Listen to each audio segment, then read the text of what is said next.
In the summer of 1873, a man who owned everything stood at his window and felt nothing. Caleb Ward commanded thousands of acres, hundreds of cattle, and the fear of every man in 3 counties. But inside, he was hollow. Then she arrived. A woman with secrets darker than his own, carrying nothing but a worn bag and eyes that refused to meet his. What happened next would shatter everything he thought he knew about power, about survival, about himself. This is their story. Hit that like button and drop your city in the comments. I want to see how far this tale travels. Now let's begin. The heat came down like punishment that morning.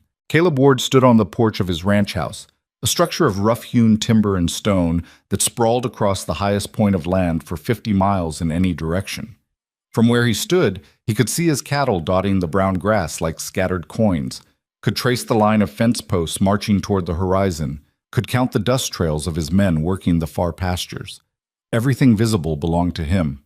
Every animal, every blade of grass, every drop of water in the creek that wound through the valley below. He owned it all, and he felt like a dead man. The whiskey in his hand had gone warm. He'd been holding it since dawn, hadn't taken a sip. Couldn't remember pouring it, actually. That was happening more often lately, whole stretches of time passing like water through his fingers, leaving nothing behind but a vague awareness that hours had disappeared somewhere he couldn't follow. 42 years old. 15 years running this ranch. 10 years since Martha died, giving birth to a son who didn't draw a single breath. 10 years of silence so complete it had become its own kind of noise, a ringing in his ears that never stopped. He threw the whiskey into the dirt and watched it make a dark stain that would be gone in minutes under this sun. Boss? Caleb didn't turn. He recognized the voice. Tom Ridley, his foreman. Good man. Reliable. Been with him 8 years and still kept his distance, which Caleb appreciated.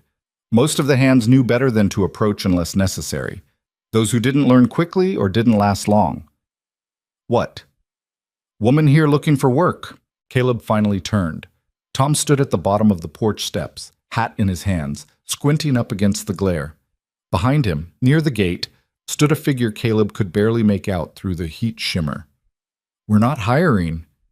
I told her that. She won't leave. Then make her leave. Tom shifted his weight, uncomfortable. She's been standing there since before sunrise, boss. No horse. Walked here, looks like. Carrying nothing but a bag. He paused. She's not asking for much. Says she can cook, clean, mend. Says she'll work for room and board. I said we're not hiring. I know what you said, but... Tom stopped, choosing his words. Something about her. Figured you should see for yourself before I send her off. Caleb stared at his foreman. In 8 years, Tom Ridley had never pushed back on a direct order. Not once. You going soft, Tom? No, sir. Then why are you still standing here? Tom met his eyes, which was another thing he rarely did. Because that woman walked through country that would kill most men. Walked it alone. And she's still standing there waiting, even though she knows the answer is probably no.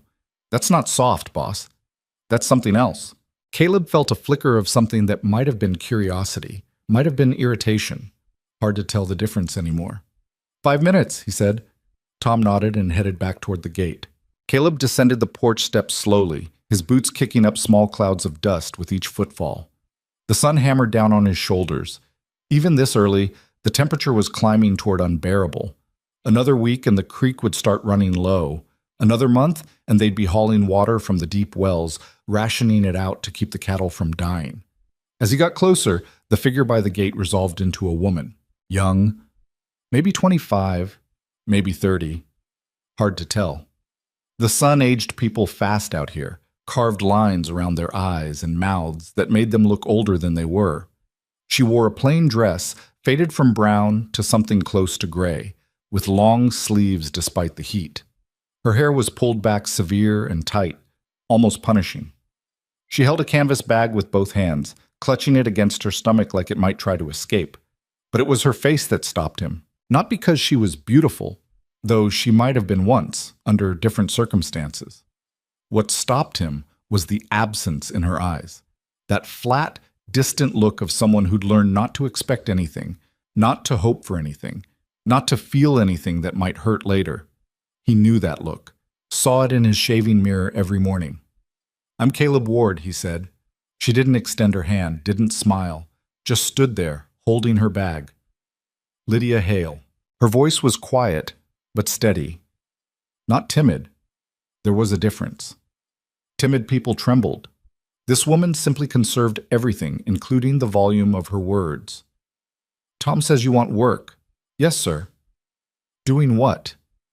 "Whatever needs doing. I can cook, clean, mend clothes, tend a garden. I'm strong enough for heavier work if that's what you need." Caleb crossed his arms. "Where you coming from?" A pause. Brief, but noticeable. "East." "That's not specific." "No, sir, it isn't." He waited for her to elaborate. She didn't. Just stood there, meeting his eyes for exactly 1 second before dropping her gaze back to the ground at his feet. "You running from something?" "We're all running from something, Mr. Ward." It was the first thing she'd said that carried any weight, any personality, and it caught him off guard, the simple truth of it. "You have people? Family?" "No, sir." "References? Anyone can vouch for you?" "No, sir." "So you're asking me to hire a complete stranger with no references, no history, nothing but your word that you can do what you say you can do?" "Yes, sir." "That's a lot of trust to ask from a man you don't know." For the first time, something flickered across her face. Not quite a smile, not quite sadness, something in between. "I suppose it is," she said. "But you're the one with everything to lose. I've got nothing but this bag and the clothes I'm wearing. So really, who's taking the bigger risk here?" Caleb almost laughed. Almost. It had been so long since anything struck him as even remotely amusing that the impulse felt foreign, like a language he'd forgotten how to speak. "You always this forward?" "No, sir. Just honest when I need to be." He studied her for a long moment. The sun was fully up now, turning the world into a furnace. Sweat ran down his spine. The woman didn't move, didn't wipe the moisture from her forehead, didn't shift her weight or show any sign of discomfort. She just waited. Tom was right. There was something else here, something Caleb couldn't quite name. "You'll work for room and board," he said. "No pay for the first month. After that, we'll see. You'll have the small cabin behind the main house. Used to be the cook's quarters before he moved to town. It's got a bed, a stove, nothing fancy. You'll cook 3 meals a day for me and whatever hands are close enough to come in for food. You'll keep the main house clean. Laundry once a week. Garden if you can make anything grow in this heat. If you steal from me, I'll have the sheriff on you before sunset. If you cause problems with my men, you're gone. If you can't do the work, you're gone. Understood?" "Yes, sir." "When can you start?" "Now, if you'll have me." He nodded toward Tom. "Ridley will show you the cabin. Get settled. Dinner's at 6. Don't be late." He turned and walked back toward the house without waiting for her response. Behind him, he heard Tom's voice, low and instructive, leading her away. Inside, the house was cooler, but not by much. The thick walls held off the worst of the heat, but by afternoon the place would be like an oven. Caleb poured himself another whiskey, this time drinking it. The burn felt good, felt real, a reminder that he could still feel something, even if it was just pain. What the hell was he doing, hiring a woman he knew nothing about? Tom had been right. She could be running from the law, from a husband, from debts or crimes or any number of things that would bring trouble to his doorstep. The smart thing would have been to send her on her way, give her a canteen of water, and wish her luck. But he hadn't, because when she'd looked at him with those empty eyes, he'd seen himself. And maybe, somewhere in the ruined landscape of his heart, there was still enough human left to recognize another survivor when he saw one. Gig. The cabin Tom showed her to was exactly what Caleb had promised. Nothing fancy. 1 room with a narrow bed, a potbelly stove, a table with 2 chairs, and a window that looked out toward the main house. The walls were rough wood, the floor packed dirt covered with a few threadbare rugs. But it was clean, and it was hers. Lydia set her bag on the table and sat down on the bed. The ropes beneath the thin mattress creaked under her weight. For the first time in 6 days, she let herself stop moving. Her feet were bleeding inside her boots. She could feel the wetness, the sting. She'd wrapped them as best she could 2 days ago when the blisters burst. But that had been 2 days, and at least 40 miles ago. Tomorrow she'd need to tend to them properly or risk infection. Tomorrow. The word felt strange. It implied a future. It implied staying. She looked around the cabin again, at the simple, solid walls, at the door with its iron latch, at the window with its view of the ranch house. Caleb Ward was exactly what she'd expected. Hard, distant, suspicious. A man who'd built walls so high even he couldn't see over them anymore. But he'd said yes. Despite every reason to say no, he'd said yes. That would have to be enough. Lydia stood, wincing as her feet protested, and walked to the window. From here she could see the porch where Caleb Ward had stood earlier. The space was empty now, but she'd seen the way he held himself, the way he moved, like a man carrying weight no one else could see, like a man who'd learned to function despite the pain, not because it had gone away. She understood that, better than he knew. The sun climbed higher. Heat pressed against the cabin walls. Somewhere in the distance, cattle lowed. A horse whinnied. Men's voices drifted on the hot wind, too far away to make out words. Lydia unpacked her bag. It didn't take long. She owned almost nothing. 2 dresses, both as worn as the one she was wearing. A comb with 3 broken teeth. A sewing kit. A small leather-bound book with nothing written inside. She'd bought it in a town she couldn't remember the name of, thinking she might write down her thoughts. But every time she opened it, the blank pages seemed to mock her. What was there to say? What was there to record that wouldn't just be an inventory of loss? She tucked the book under the mattress and changed out of her traveling dress into the slightly less worn one. Then she filled the basin from the pump outside and washed her face, her hands, her arms. The water was cold, pulled from deep underground. It felt like absolution. By the time she crossed the yard to the main house, it was nearly noon. The door was unlocked. She pushed it open and stepped inside. The house was bigger than it looked from outside, a sprawling collection of rooms that seemed to have been added over years without much planning. The main room held a large stone fireplace, a dining table that could seat 12, and several chairs arranged without pattern. Everything was coated in a fine layer of dust. The air smelled like old smoke and older loneliness. Lydia walked through to the kitchen. It was well equipped. A large cast-iron stove, ample counter space, shelves lined with pots and pans and dishes. But like the rest of the house, it carried the weight of neglect. Not filth. Caleb Ward didn't seem like a man who tolerated filth, but absence. The absence of care, of attention, of anyone who gave a damn whether things were clean or dirty, organized or chaotic. She found an apron hanging on a hook and tied it around her waist. Then she got to work. Caleb came in at 6 exactly, as promised. He stopped in the doorway of the dining room, surprise crossing his face so quickly Lydia almost missed it. The table was set. Not elaborately, she hadn't found anything fancy enough for that, but properly. Plates, utensils, glasses.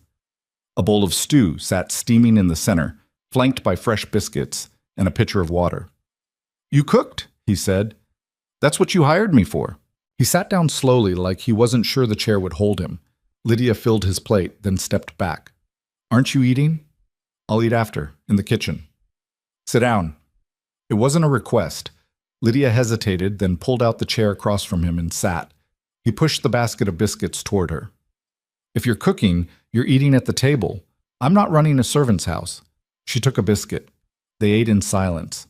The stew was good, better than good actually. Caleb hadn't realized how hungry he was until the first bite. Or maybe he had been hungry for weeks, months, and just hadn't cared enough to notice. "Where'd you learn to cook like this?" Lydia didn't look up from her plate. "Here and there?" "That's not an answer. It's the answer I have." He set down his spoon. "Miss Hale, I appreciate mystery as much as the next man. But if you're going to live here, work here, I need to know something about you, anything." She was quiet for so long he thought she might not respond at all. Then, still not looking at him, she said, "I learned from my mother. She worked in a hotel kitchen back east. I helped her from the time I was tall enough to reach the stove. That's where I learned. Everything else I picked up as I went." "Your mother's still back east?" "She's dead." "I'm sorry." Lydia shrugged. "It was a long time ago." They finished the meal in silence. When Lydia started to clear the plates, Caleb stood. "Leave them. I'll help." "That's not—" "I said I'll help." They carried the dishes to the kitchen together. Lydia washed while Caleb dried, both of them moving in careful orbits around each other in the small space. When everything was clean and put away, Caleb hung the towel on its hook. "For breakfast at sunrise," he said. "Dinner at 6. Lunch is whenever you can manage. Most days I'm out with the cattle. If I'm not back by dark, don't wait for me." "Understood." He started toward the door, then stopped. "The cabin comfortable enough?" "More than enough." He nodded. "Good night, Miss Hale." "Good night, Mr. Ward." After he left, Lydia stood in the kitchen for a long time, staring at nothing. Her feet throbbed. Her back ached. But she was here. She had a place, at least for now. A roof, a bed, work to do. It would have to be enough. The first week passed like water finding its level. Lydia rose before dawn each morning, started the stove, brewed coffee strong enough to stand a spoon in. By the time Caleb emerged from his room, always at the same time, always wearing the same expression of vague disconnection, breakfast was on the table. Eggs, bacon, biscuits, whatever she could make from the supplies in the pantry. They ate together. Not because either of them wanted conversation, but because Caleb had insisted that first night, and neither of them saw reason to change the pattern. During the day, while he was out with the cattle or meeting with Tom about fence repairs or water rights or any of the 1,000 things that kept a ranch running, Lydia worked. She cleaned the house room by room, discovering as she went the full extent of the neglect. Curtains so thick with dust they were nearly opaque. Windows that hadn't been washed in years. Floors that needed scrubbing. Rugs that needed beating. Furniture that needed polish and care. She worked methodically, without hurry. This wasn't a job that would be finished in days or even weeks. This was a long campaign against entropy, against the slow decay that came from not caring whether things fell apart. In the afternoons, she tended the garden. The previous cook had started 1 year ago, but it had gone to seed and weeds. Lydia cleared the dead growth, turned the soil, found packets of seeds in the kitchen, and planted them. She didn't know if anything would grow. It was late in the season, and the heat was brutal. But she planted anyway. Because that's what you did. You planted, and hoped, and waited.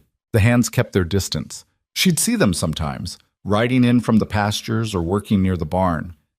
They'd nod politely, tip their hats, but never approach. Tom Ridley had probably warned them off.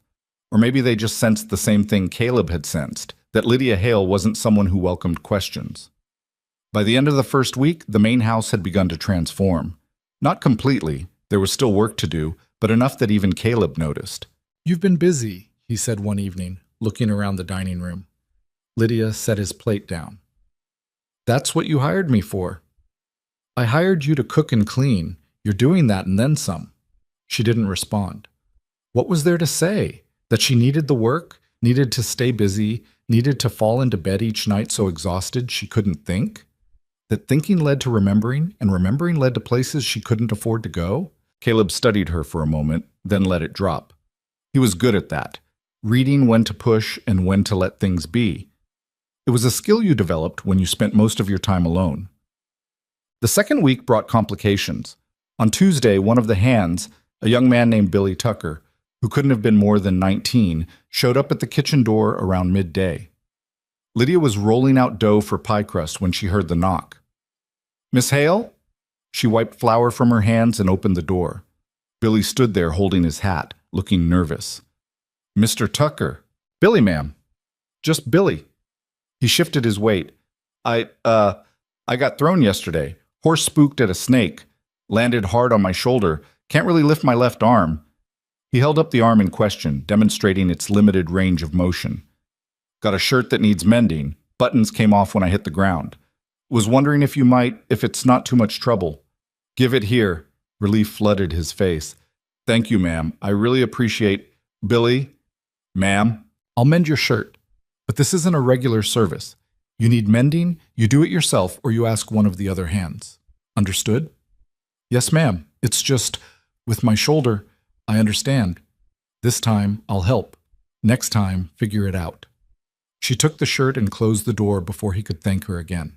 But word spread, as it always did in close quarters.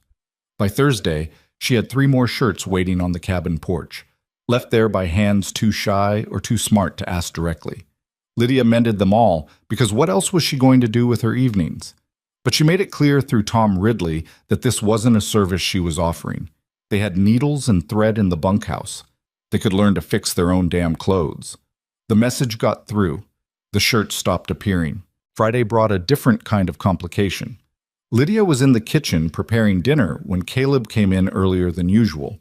She heard the front door, heard his boots in the hallway, but instead of going to his room to wash up like he usually did, he came straight to the kitchen. She looked up from the vegetables she was chopping. He was bleeding. Not badly, just a gash across his forearm, already wrapped in a bandana that was doing a poor job of containing the blood. "You should see that tended," she said. "It's fine." "It's not fine. Sit down." "Miss Hale." "Mr. Ward, sit down before you bleed all over my clean floor." Something flickered in his eyes. Surprise, maybe amusement. He sat. Lydia pumped water into a basin, grabbed clean cloth from the drawer where she'd organized the kitchen linens. She unwrapped the bandana carefully. The cut was deep but clean, about 4 inches long. "What happened?" "Barbed wire. Got careless." She washed the wound, her touch efficient but gentle. Caleb watched her face as she worked, noting the concentration there, the competence. Her hands were scarred, small nicks and burns and calluses that spoke of a lifetime of hard work. "This needs stitching," she said. "I'll heal." "It'll heal better with stitches." She looked up, met his eyes. "I can do it if you'll let me." "You know how to stitch a wound?" "I know how to stitch fabric. Can't be that different." He almost smiled. Almost. "It's quite a bit different, actually." "Then ride to town and find a doctor. Or sit still and let me do what I can." He sat still. Lydia threaded a needle, held it over a flame to sterilize it. She'd stitched wounds before, not many, but enough. Her hands were steady as she made the first pass. Caleb didn't flinch, didn't make a sound, just watched her work with that same distant expression he wore most of the time. "You're good at this," he said after the third stitch. "I'm adequate." "Where'd you learn?" "Here and there." That's still not an answer. She finished the final stitch, tied it off, cut the thread. "I had a friend once. She worked at a hospital, cleaning and doing whatever they needed. Sometimes she'd help with stitching when the nurses were overwhelmed. She taught me the basics." Lydia wrapped his arm in clean cloth, tied it securely. "Keep it dry for a few days. Change the bandage daily. If it starts to smell or you get a fever, find a real doctor." "Thank you." She started to turn away, but Caleb caught her wrist. Not hard, just enough to stop her. "Who are you running from, Lydia?" The use of her first name startled her more than the question. He'd been calling her Miss Hale for 2 weeks. The shift felt significant. She pulled her wrist free gently. "I'm not running anymore, Mr. Ward. I'm here." "That's not what I asked." "It's the only answer I'm going to give." They stood there in the kitchen, the evening light coming through the window, turning everything amber and gold. Outside, the wind picked up, carrying the smell of dust and cattle and the approaching night. Finally, Caleb nodded. "Fair enough." He left her there and went to wash up for dinner. That night, Lydia lay awake in her cabin, staring at the ceiling. Her feet had healed, mostly. The blisters were gone, replaced by new calluses that would serve her better. The ache in her back had faded. Her body was adjusting to the work, growing stronger. But the other pain, the one she couldn't name, couldn't locate, couldn't heal, that remained. She thought about Caleb's question. "Who are you running from?" The answer was everyone. Everything. A husband who'd used his fists more than his words. A town that had looked the other way. A law that didn't protect women who fought back, only punished them when they finally did. She'd killed him, not on purpose, but did that matter? He'd come home drunk, same as 100 times before. Started in on her, same as always. But this time, when he'd shoved her against the stove, she'd grabbed the pan. Hot grease and iron. One swing, one moment of pure animal survival. He'd gone down hard, didn't get back up. She'd run that same night, taken nothing but what she could carry. That was 8 months ago. 8 months of moving, hiding, working, whatever jobs she could find until someone started asking questions or looking at her too closely, or she just felt the walls closing in. 8 months of running. Until she'd seen the sign for Ward Ranch 20 miles back. Until she'd walked through country that should have killed her. Until she'd stood at that gate and decided, here, This is where I stop. Lydia rolled onto her side, pulled the thin blanket up to her chin. Through the window, she could see the main house, could see a light burning in what she'd learned was Caleb's room. He was awake too. Both of them lying in the darkness, carrying weight no one else could see.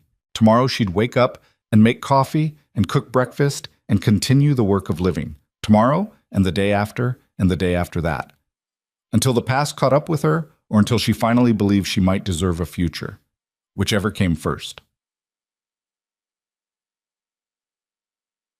The third week brought rain. Not much, just enough to settle the dust and turn the world briefly green.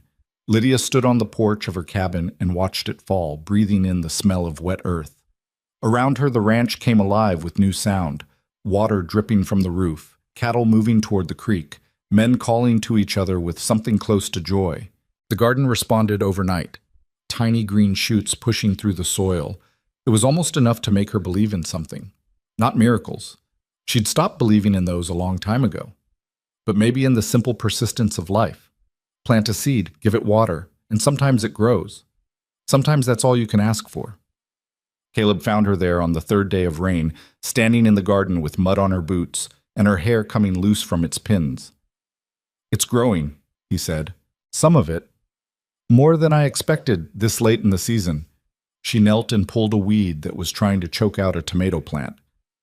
"Things grow when you give them what they need." He was quiet for a moment, then, "Is that what you're doing here, Lydia? Growing?" She looked up at him. His face was different in the rain, softer somehow, less hard. Or maybe she was just starting to see past the walls. "I'm trying," she said. "Same as these plants, same as anyone." He nodded slowly. "For what it's worth, I'm glad you're here."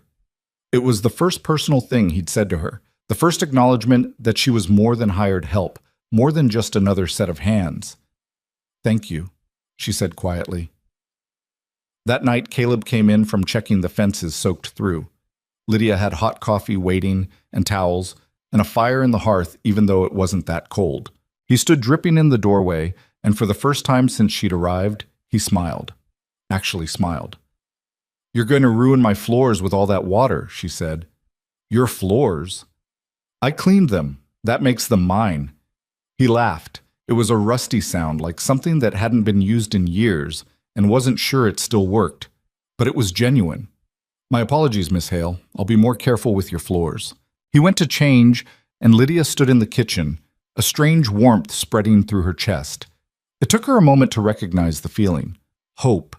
She'd almost forgotten what it felt like. But by the end of the third week, a routine had established itself. Not just the daily patterns of meals and work, but something deeper. An understanding. Caleb stopped asking questions about her past. Lydia stopped flinching every time a rider approached. They existed in the present together, two people who'd learned that sometimes survival meant not looking back. But survival wasn't the same as living. And both of them were starting to realize that. One evening, after dinner, Caleb didn't retreat to his room like usual. Instead, he sat in one of the chairs by the hearth and pulled out a book. Lydia was washing dishes. She could see him through the doorway, see the way the firelight caught his features. He looked tired, bone-tired, the kind of tired that came from years of carrying weight alone. She finished the dishes, dried her hands, and almost went back to her cabin. Almost. But something made her stop in the doorway. "Can I ask you something, Mr. Ward?" He looked up. "Caleb. You can call me Caleb."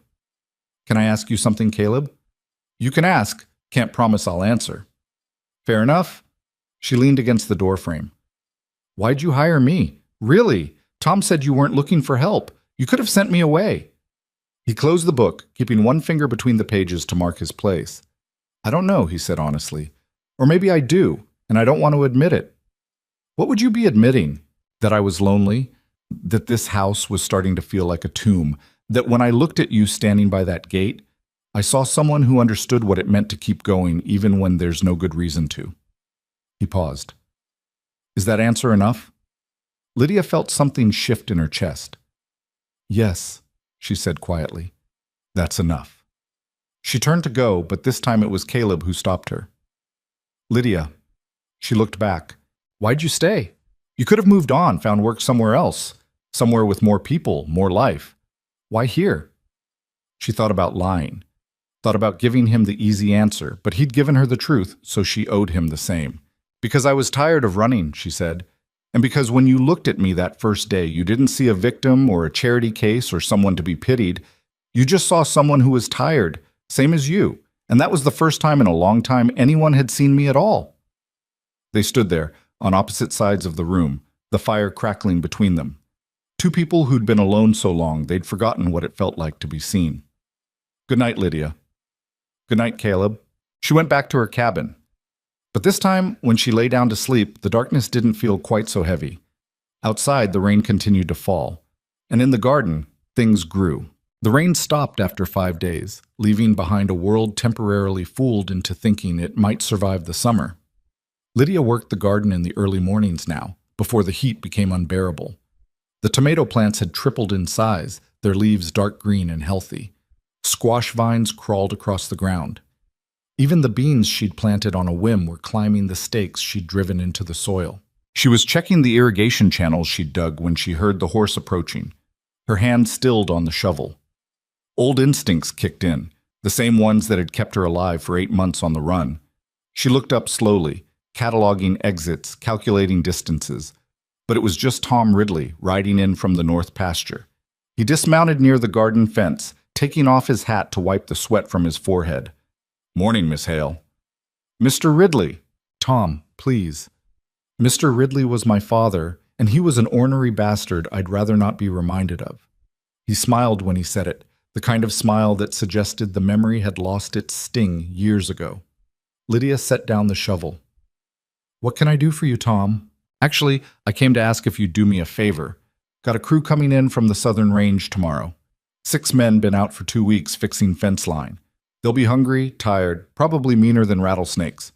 Was hoping you might cook up something special. Boss already approved the expense for extra supplies." "How special are we talking?" "Whatever you think is right. I trust your judgment." He paused. "The men, they've been talking. About your cooking. Word is you can make boot leather taste like Sunday supper." "That's an exaggeration." "Maybe, but I've eaten your biscuits, Miss Hale. If those are what you consider ordinary, I'm real curious what you consider special." Despite herself, Lydia almost smiled. "I'll see what I can do. Appreciate it." Tom mounted his horse, then hesitated. "Can I say something that's probably none of my business?" "Has that ever stopped a man before?" He laughed. "Fair point. I'll say it anyway. The boss seems different lately. Less, I don't know, less like he's waiting for something to kill him. And I think that's got something to do with you being here." Lydia didn't know what to say to that, so she said nothing. Tom nodded like he understood. "Anyway, thanks for doing this for the men. It matters more than you might think." After he left, Lydia stood in the garden for a long time, staring at nothing. Then she went inside to make a list of what she'd need from the general store in town. That afternoon, Caleb came in to find her at the kitchen table, surrounded by papers covered in calculations and crossed-out notes. "Planning a siege?" he asked. "Tom asked me to cook for the crew coming in tomorrow. I'm trying to figure out quantities." Caleb pulled out a chair and sat across from her. "How many men?" 6, plus you and Tom. Maybe some of the other hands will come in when they smell food. So plan for 12, expect 15. "That's what I was thinking." She pushed one of the papers toward him. "I need to go into town. There's supplies I can't make do without." He scanned the list. "This is ambitious. You want me to scale it back?" "No, I want to take you into town myself. Make sure you get everything you need." Lydia looked up sharply. "That's not necessary. I can handle it." "I'm sure you can, but some of these storekeepers are difficult and you're new. They might try to overcharge or give you inferior goods. If I'm there, they'll think twice." "I can handle difficult men." Something flickered across his face. "I don't doubt it, but let me help anyway." She wanted to refuse. The thought of spending hours in a wagon next to him, of being that close for that long, felt dangerous in ways she couldn't articulate. But the list was long, and the supplies were heavy, and she wasn't fool enough to let pride get in the way of practicality. "Tomorrow morning?" she asked. "First light. It's a 2-hour ride each way. We'll want to beat the worst of the heat. They left just after dawn, the wagon rattling over the rough road that led to town. Caleb handled the reins with easy competence. His shoulders relaxed in a way they never were around the ranch. Lydia sat beside him, watching the landscape roll past. "You ever been to Blackwell?" he asked. "No, I came from the east, remember? This is the farthest west I've been." "It's not much. General store, saloon, church, sheriff's office. Maybe 200 people if you count the outlying farms. Sounds like every other town in Texas." "Pretty much." He was quiet for a moment. "How many towns you been through, Lydia?" "Enough." "That's not an answer." "It's the only one I'm giving." He smiled slightly. "You know, most people would have given up on you by now. All those non-answers, all that deflection. So why haven't you?" "Because I recognize the strategy. I've been using it myself for 10 years. The honesty caught her off guard. She turned to look at him, really look at him. In the morning light, she could see the lines around his eyes, the gray threading through his hair at the temples. He was a good-looking man, she supposed, if you liked the weathered type. But it was more than that. There was something in the set of his jaw, the steadiness of his hands on the reins, that spoke of reliability, of strength that didn't need to prove itself. "What are you hiding from?" she asked quietly. "Same as you, the past." "That's vague. Isn't it just?" He glanced at her, and this time there was actual amusement in his eyes. Seems we're both good at giving non-answers. They rode in silence for a while. The sun climbed higher. Heat began to press down on them, though it wasn't yet unbearable. "I had a wife," Caleb said suddenly. "Martha. We met in Austin. I was young, stupid, thought I knew everything. She was beautiful and kind, and saw something in me I'm still not sure existed. We married within 6 months." Lydia waited. She could sense there was more, and that he needed to say it. "We came out here, built the ranch from nothing. Those were good years. Hard, but good. She wanted children. I did too, though I was scared of it in ways I couldn't admit." He paused. "She got pregnant after 5 years of trying. We were both so happy, terrified but happy." The silence stretched. Lydia could feel the weight of what was coming. Something went wrong during the birth. The doctor from town, he tried everything, but Martha, she... Caleb's voice roughened. "She died.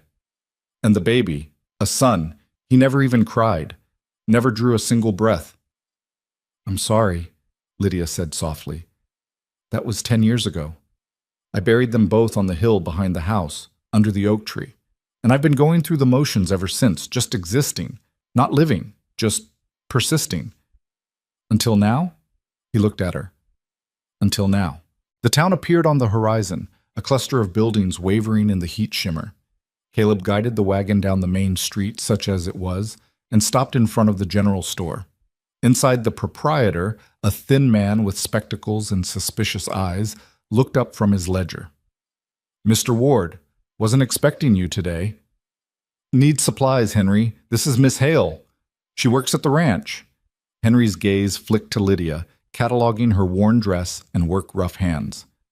"Ma'am." Lydia handed him the list. He read it, his eyebrows climbing higher with each item. "This is quite a order. Can you fill it or not?" Caleb's voice was mild, but there was steel underneath. "Oh, I can fill it. Just gonna take some time to gather everything. We'll wait." While Henry bustled around the store, Lydia wandered the aisles. It had been months since she'd been in a proper general store. The abundance was almost overwhelming. Bolts of fabric, farming tools, canned goods, medicines. Things she'd taken for granted once, before her life had narrowed to what she could carry. She stopped in front of a display of ribbons. Foolish things, ribbons. Completely impractical. But there was one in deep blue, the color of twilight, and she found herself reaching for it before she could stop herself. "You should get it." She turned.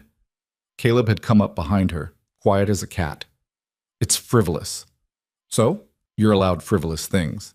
"I can't afford..." "It's not coming out of your wages. Consider it a bonus for putting up with me for a month." She wanted to argue, but the way he was looking at her, open, earnest, without a trace of pity, made her throat tight. "Thank you," she managed. By the time they loaded the wagon, it was nearly noon. The heat was brutal now, the sun directly overhead. They stopped at the small cafe near the edge of town, more a shack than a restaurant, and ate lunch under a cottonwood tree that provided minimal shade. "This food is terrible," Lydia said after the first bite of her sandwich. "Truly awful," Caleb agreed. "Makes me appreciate your cooking even more." "That's a low bar." "Maybe, but you clear it by a mile." On the ride back, Lydia found herself relaxing in a way she hadn't in months. Maybe it was the rhythm of the wagon, or the steady presence of Caleb beside her, or just the simple fact that she'd made it through a day in town without anyone asking questions she couldn't answer. Whatever the reason, the knot of tension she'd been carrying since she arrived at the ranch began to loosen. "Can I ask you something?" Caleb said as they crested a hill that gave them a view of the ranch in the valley below. "You can ask. That first day when you walked up to the gate, what made you decide to stop here? Of all the places you could have gone, why my ranch?" Lydia was quiet for a long moment. Then, "I saw smoke from your chimney the night before I arrived. It was late, almost midnight, and I was sleeping rough a few miles from here. I looked up and saw that smoke rising into the stars, and I thought, there's someone awake out there. Someone who can't sleep, same as me." She turned to look at him. "I thought maybe whoever lived there would understand what it meant to be tired. Really tired, down to the bone. So I walked toward that smoke, and I kept walking until I got to your gate." Caleb's hands tightened on the reins, then relaxed. "I was up that night, couldn't sleep. Made coffee I didn't drink, sat on the porch watching the stars. I know. I saw you there just for a minute before I found a place to rest for the night." "You watched me?" "I watched the house, trying to decide if it was safe to approach, if you seemed like the kind of man who might give a stranger a chance." "And what did you decide?" "That you looked lonely, and lonely people are either the most dangerous or the most kind. I gambled on kind." He laughed softly. "That was a hell of a gamble." "It paid off." They arrived back at the ranch to find the yard full of activity. The crew had returned early, their horses tied up outside the barn. 6 men covered in dust and dried sweat, looking exactly like what Tom had described, hungry, tired, and mean. Lydia climbed down from the wagon. "Guess I better get started. Need help unloading?" "I'll get Tom to help. You should go say hello to your men." He nodded and headed toward the barn. Lydia watched him go, noting the way the men straightened when they saw him, the respect in their greetings. Whatever else Caleb Ward was, he was a man his crew trusted. She started unloading supplies, and Tom appeared within minutes, as if summoned by thought alone. "Let me get that," he said, taking a heavy sack of flour from her arms. Together they carried everything into the kitchen. Tom paused in the doorway, looking around. "You've done something different in here. Cleaned it, organized it. It's more than that. It feels..." He searched for the word, "lived in." "Well, I live here now, so that makes sense?" Tom smiled. "Suppose it does." He tipped his hat. "I'll leave you to your cooking. Yell if you need anything heavy moved." Lydia surveyed the kitchen, the mountain of supplies, the hungry men waiting outside. Then she rolled up her sleeves and got to work. By 6 o'clock, the dining room table was groaning under the weight of food. Roasted chicken, mashed potatoes, gravy, green beans cooked with bacon, fresh bread, and 2 pies, apple and peach. It was more food than Lydia had cooked at once since leaving her old life behind, and as she stepped back to look at it, she felt something close to pride. The men filed in, eyes widening at the sight. They sat down without ceremony, but Lydia noticed how they removed their hats, how they waited until Caleb sat before reaching for the food. There was order here, and respect. Caleb caught her eye from across the room. "You joining us?" Every head turned toward her. "I'll eat in the kitchen." "The hell you will." This from one of the crew, a grizzled man with a scar across his cheek. "Ma'am, you cooked all this. You're eating with us." "Pike's right," another man said. "Only fair." Lydia looked at Caleb. He gestured to the empty chair beside him. She sat. Dinner was loud, messy, and completely different from the quiet meals she'd shared with Caleb over the past month. The men talked over each other, told stories, laughed at jokes that weren't particularly funny. They complimented the food between every bite, asked for seconds, then thirds. "Miss Hale, this is the best meal I've had in 6 months," Pike said, loading his plate with more chicken. 6 months? Try 6 years, another man countered. "Where'd you learn to cook like this?" someone asked. Before Lydia could deflect, Caleb spoke up. Some questions don't need answering, just enjoy the food. The man looked abashed. Sorry, ma'am. Didn't mean to pry. Ooh, it's fine, Lydia said. And surprisingly, it was. These men weren't asking because they wanted to catch her in a lie or uncover her secrets. They were just making conversation the way people did. After dinner, the men insisted on clearing the table themselves. Lydia tried to stop them, but Pike physically moved her aside. You cooked. We clean. That's the rule. So she stood in the doorway and watched 6 rough cowboys wash dishes with surprising care, arguing about the proper way to stack plates and whether the cast iron needed soap or just a good scrubbing. Caleb appeared beside her. They like you. They like my cooking. It's the same thing to men like that. After the crew left, heading back to the bunkhouse, the house fell quiet again. Caleb helped Lydia finish the last of the cleanup, the two of them moving around each other with the ease of people who'd learned each other's rhythms. Thank you, he said as she hung up the dish towel. For today, all of it. You paid for the supplies. That's not what I'm thanking you for. She looked at him, this man who'd given her shelter when he had no reason to, who asked questions but accepted non-answers, who saw her as a person instead of a problem. You're welcome, she said quietly. That night, lying in her cabin, Lydia thought about the blue ribbon currently tucked in her drawer, about Caleb's story of loss, about the easy way the crew had accepted her at the table. Small things, all of them, but they added up to something. She fell asleep wondering if that something might be the beginning of belonging. The next week brought the kind of heat that made men and animals alike seek shade and stillness. Work on the ranch slowed to what was absolutely necessary. The cattle clustered near the creek. The horses stood in the barn, too hot to even swish their tails at flies. Lydia adapted her routine. She rose even earlier now, getting the heavy work done before the sun climbed high. Afternoons she spent in the relative cool of the house, mending or planning meals or just sitting still and trying not to move. One particularly brutal afternoon, she was in the kitchen preparing dinner when she heard a crash from the front room. She grabbed the nearest thing to hand, a wooden spoon, and rushed toward the sound. Caleb was on the floor. Lydia dropped the spoon and knelt beside him. His eyes were open but unfocused, his skin pale. What happened? Stood up too fast.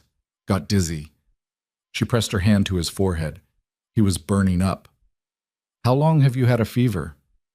I don't have a fever. You're on fire. How long?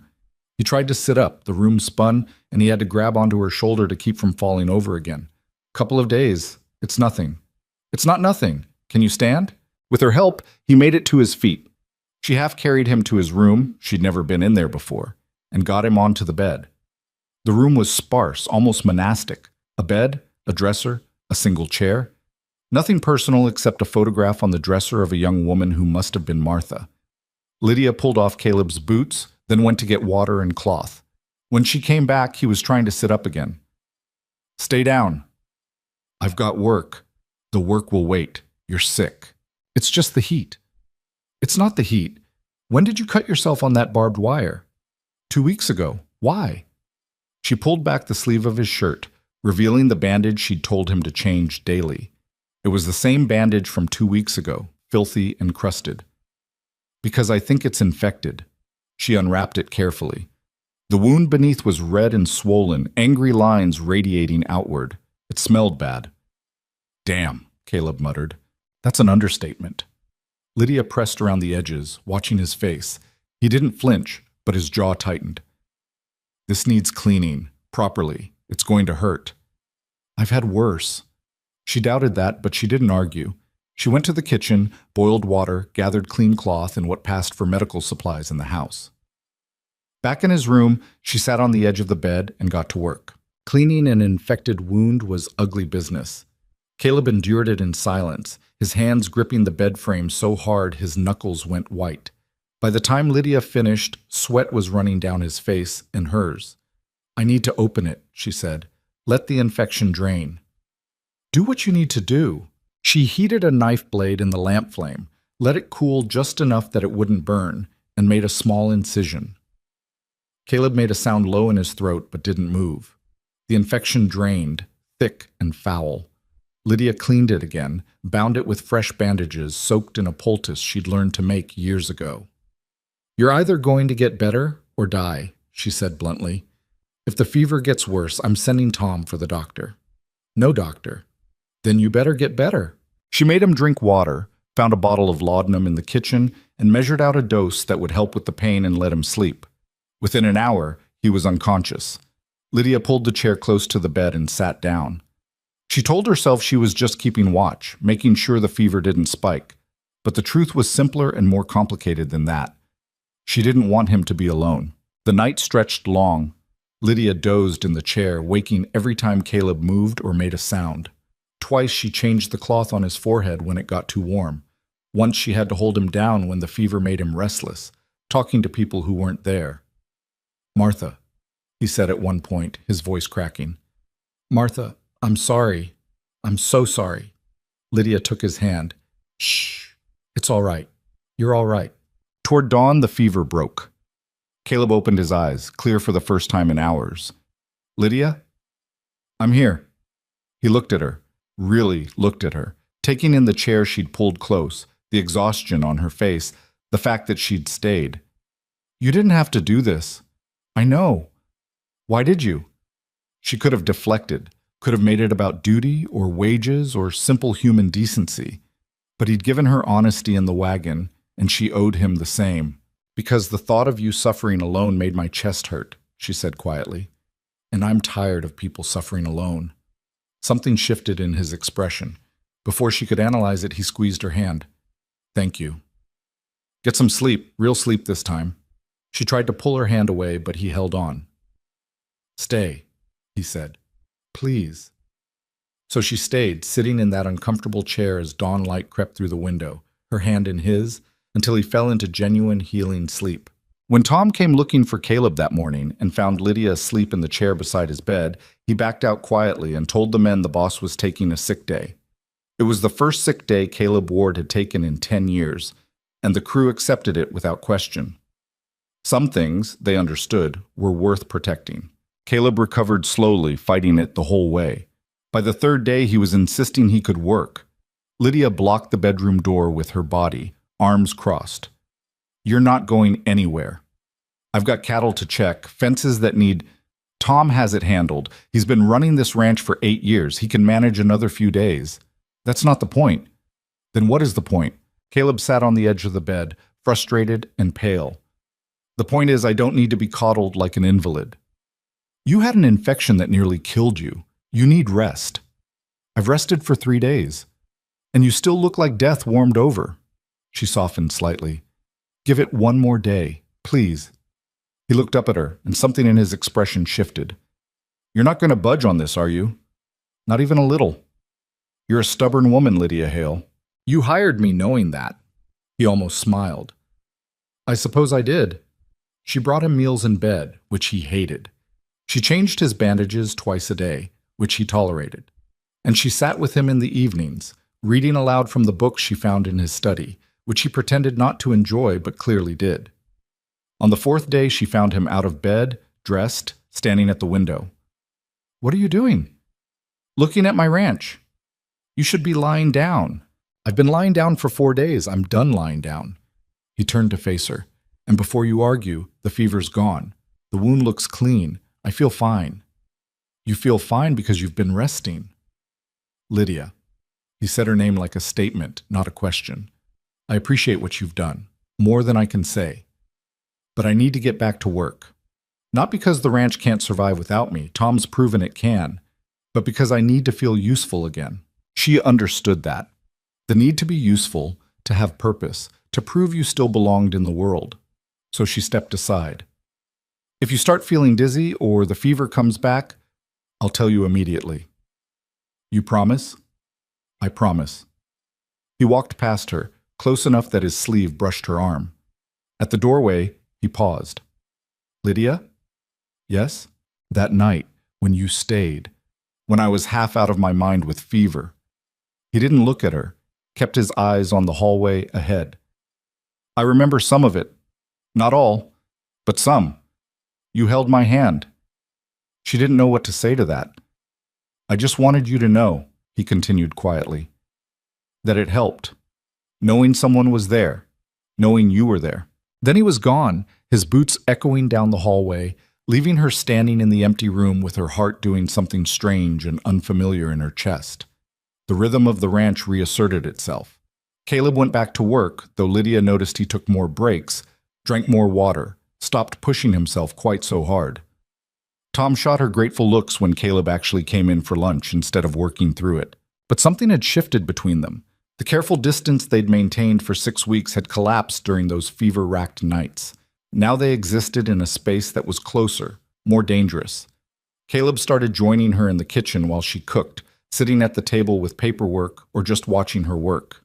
She should have told him to leave, that he was in the way. But she didn't. His presence had become something she looked forward to, and that terrified her. One evening, as she was rolling out dough for biscuits, he spoke without looking up from his ledger. Tell me something true about yourself. Her hand stilled. What? Something true. Doesn't have to be big, just something real. She resumed rolling, buying time. Why? Because I've been thinking about how little we actually know about each other, how we've built this whole arrangement on absence, on not asking, not telling. He set down his pen. And I'm tired of it. I want to know you, not your past if you're not ready to share that, but you. The person you are now. Lydia focused on the dough, on the familiar motion of the rolling pin. I don't know if I can separate the two. The person I am now, she's built from everything that came before. Then tell me about before. It's not a good story. I'm not asking for good. I'm asking for true. She cut biscuits from the dough, placing them carefully on the baking sheet. The silence stretched. Just when Caleb thought she wouldn't answer, she spoke. I was married once, to a man named William Hale. We met when I was 18. He was charming, attentive, everything a young girl thinks she wants. She paused, gathering strength. The charm lasted about 6 months. After that, he showed me who he really was. Caleb's hands clenched on the table, but he stayed quiet. It started small. Criticism, comments about my cooking, my cleaning, the way I wore my hair. Then it got worse. He'd break things when he was angry, plates, chairs, anything within reach. And then, she took a shaky breath. Then he started breaking me instead. Lydia, let me finish. Please, if I stop now, I won't start again. He nodded. I tried to leave twice. The first time, he found me at the station, dragged me home in front of everyone. The sheriff told me marriage was sacred, that I needed to be more patient with my husband. The second time, I made it all the way to my cousin's house, 2 towns over. William showed up 3 days later with flowers and apologies and promises. My cousin believed him, sent me back. She slid the biscuits into the oven, her movements mechanical. So I stopped trying to leave. I learned to be quiet, to be invisible, to not provoke him. I survived. That's all I did for 5 years, survived. What changed? Lydia turned to face him. Her eyes were dry but hard. He came home drunk one night, meaner than usual, started in on me about dinner being cold. I said something back. I don't even remember what. Just some small thing, but it was enough. She rolled up her sleeve, revealing a scar that ran from elbow to wrist. He shoved me into the stove. My arm hit the edge where I'd been cooking, hot grease everywhere. I grabbed the pan without thinking, just trying to get away from the pain. She pulled her sleeve back down. I hit him with it. Just once. He went down, hit his head on the corner of the table. There was so much blood. Caleb stood, started toward her, but she held up a hand. I thought he was dead. I panicked, took what I could carry and ran, walked all night, got on the first train heading west. I didn't stop moving for 8 months. Every town I landed in, I'd see his face in crowds. Every knock on the door, I thought it was the law coming for me. She met Caleb's eyes. So when you ask who I am now, the answer is, I'm a woman who might have killed her husband and who's been running ever since. That's the truth you wanted. The kitchen fell silent except for the ticking of the clock on the wall. Caleb stood frozen, his face unreadable. Lydia waited for him to tell her to leave, to get out of his house, to take her violence and her past somewhere else. Instead, he closed the distance between them and pulled her into his arms. She went rigid with shock. When was the last time someone had held her? When was the last time touch meant comfort instead of pain? "I'm sorry," he said quietly, his voice rough. "I'm sorry that happened to you. I'm sorry no one protected you. I'm sorry you had to protect yourself." Something broke inside her. She didn't cry. She'd forgotten how, but her body shook with the force of everything she'd been holding back. Caleb just held her, one hand in her hair, the other steady on her back, letting her fall apart in the safety of his arms. When the shaking finally stopped, she pulled back. He let her go immediately, giving her space. "I should check the biscuits," she said, her voice rough. "Lydia, please, I need to do something normal right now." He nodded and sat back down. They didn't speak while she pulled the biscuits from the oven, while she set the table, while she served dinner. But the silence wasn't uncomfortable. It was the silence of two people who'd just crossed a threshold and needed time to understand what that meant. Finally, over coffee, Caleb spoke. "Did you kill him?" "I don't know. I didn't stay to find out." "Do you regret it? Hitting him?" She thought about lying, thought about giving him the answer he might want to hear, but he'd asked for truth, so she gave it. "No. I regret that I didn't do it sooner.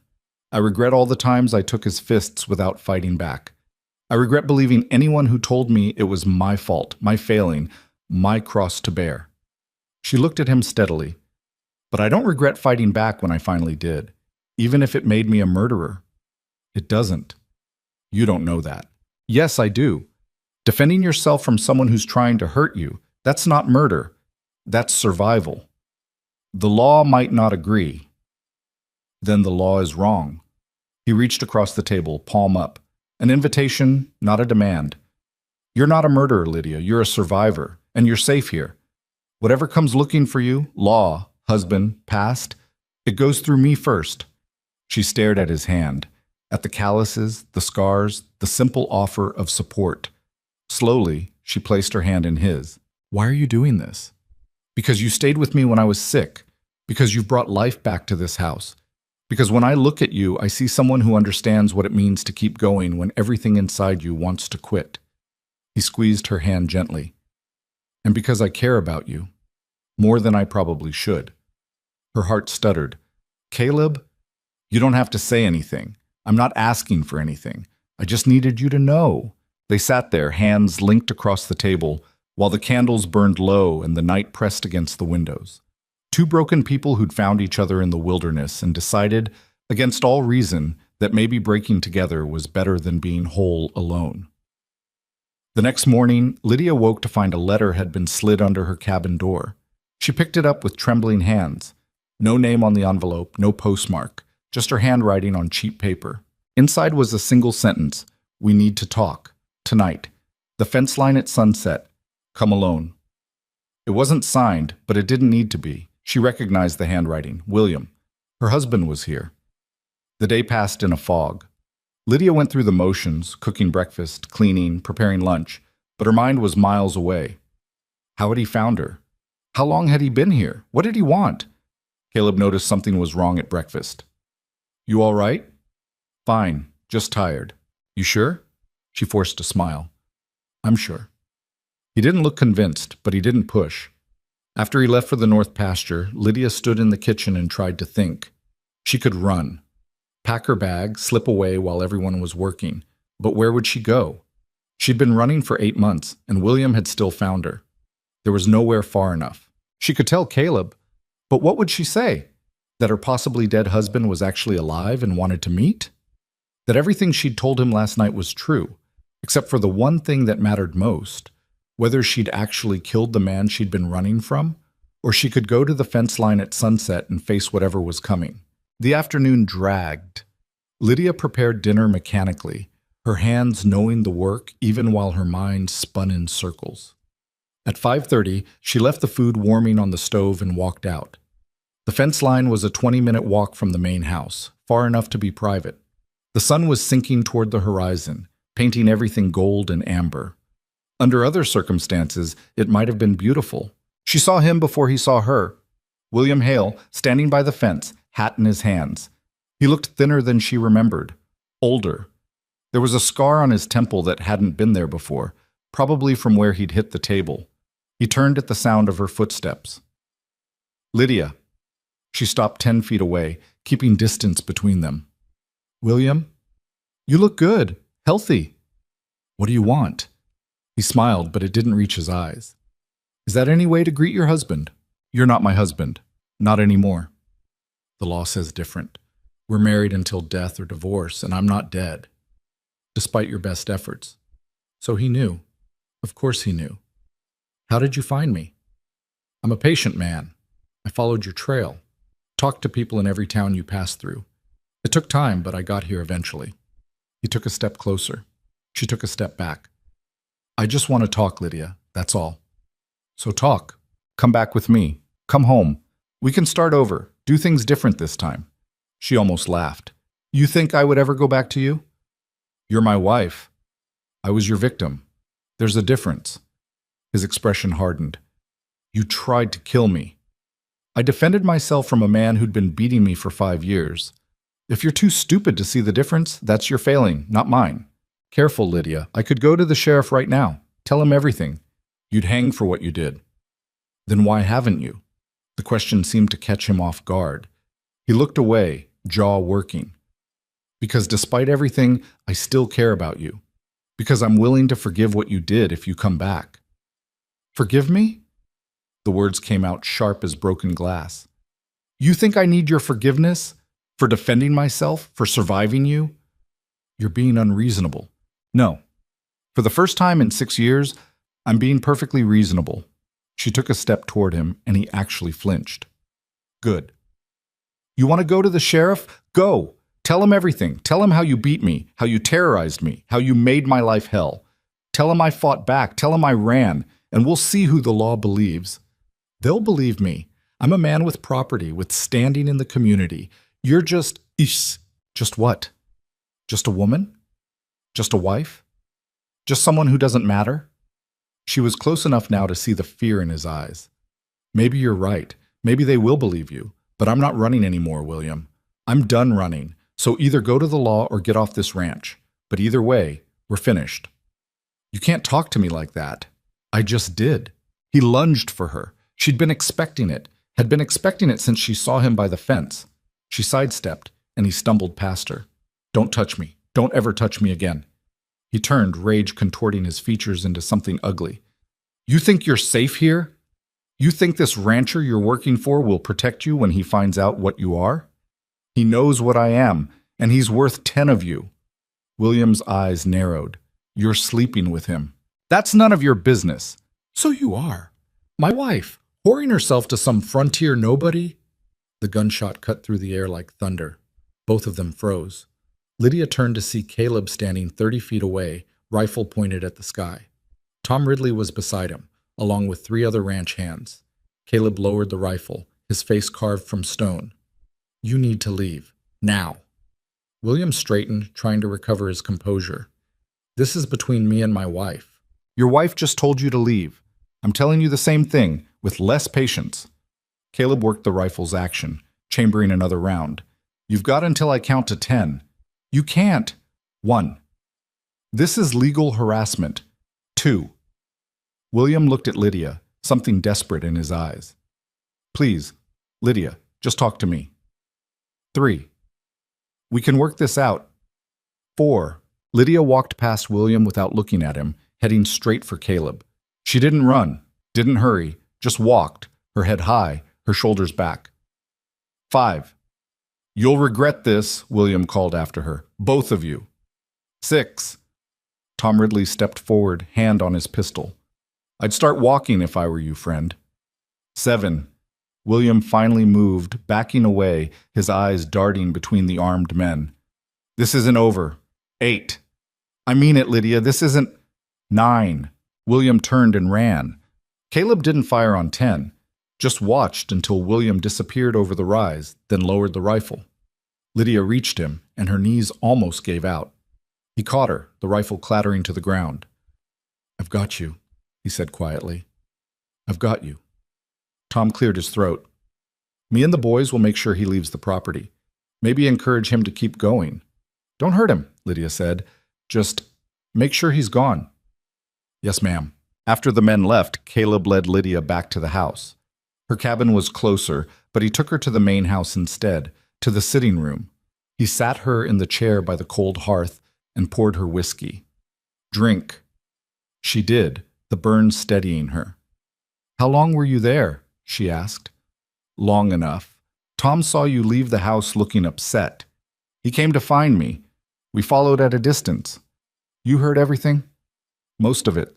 She waited for him to ask questions, to demand explanations.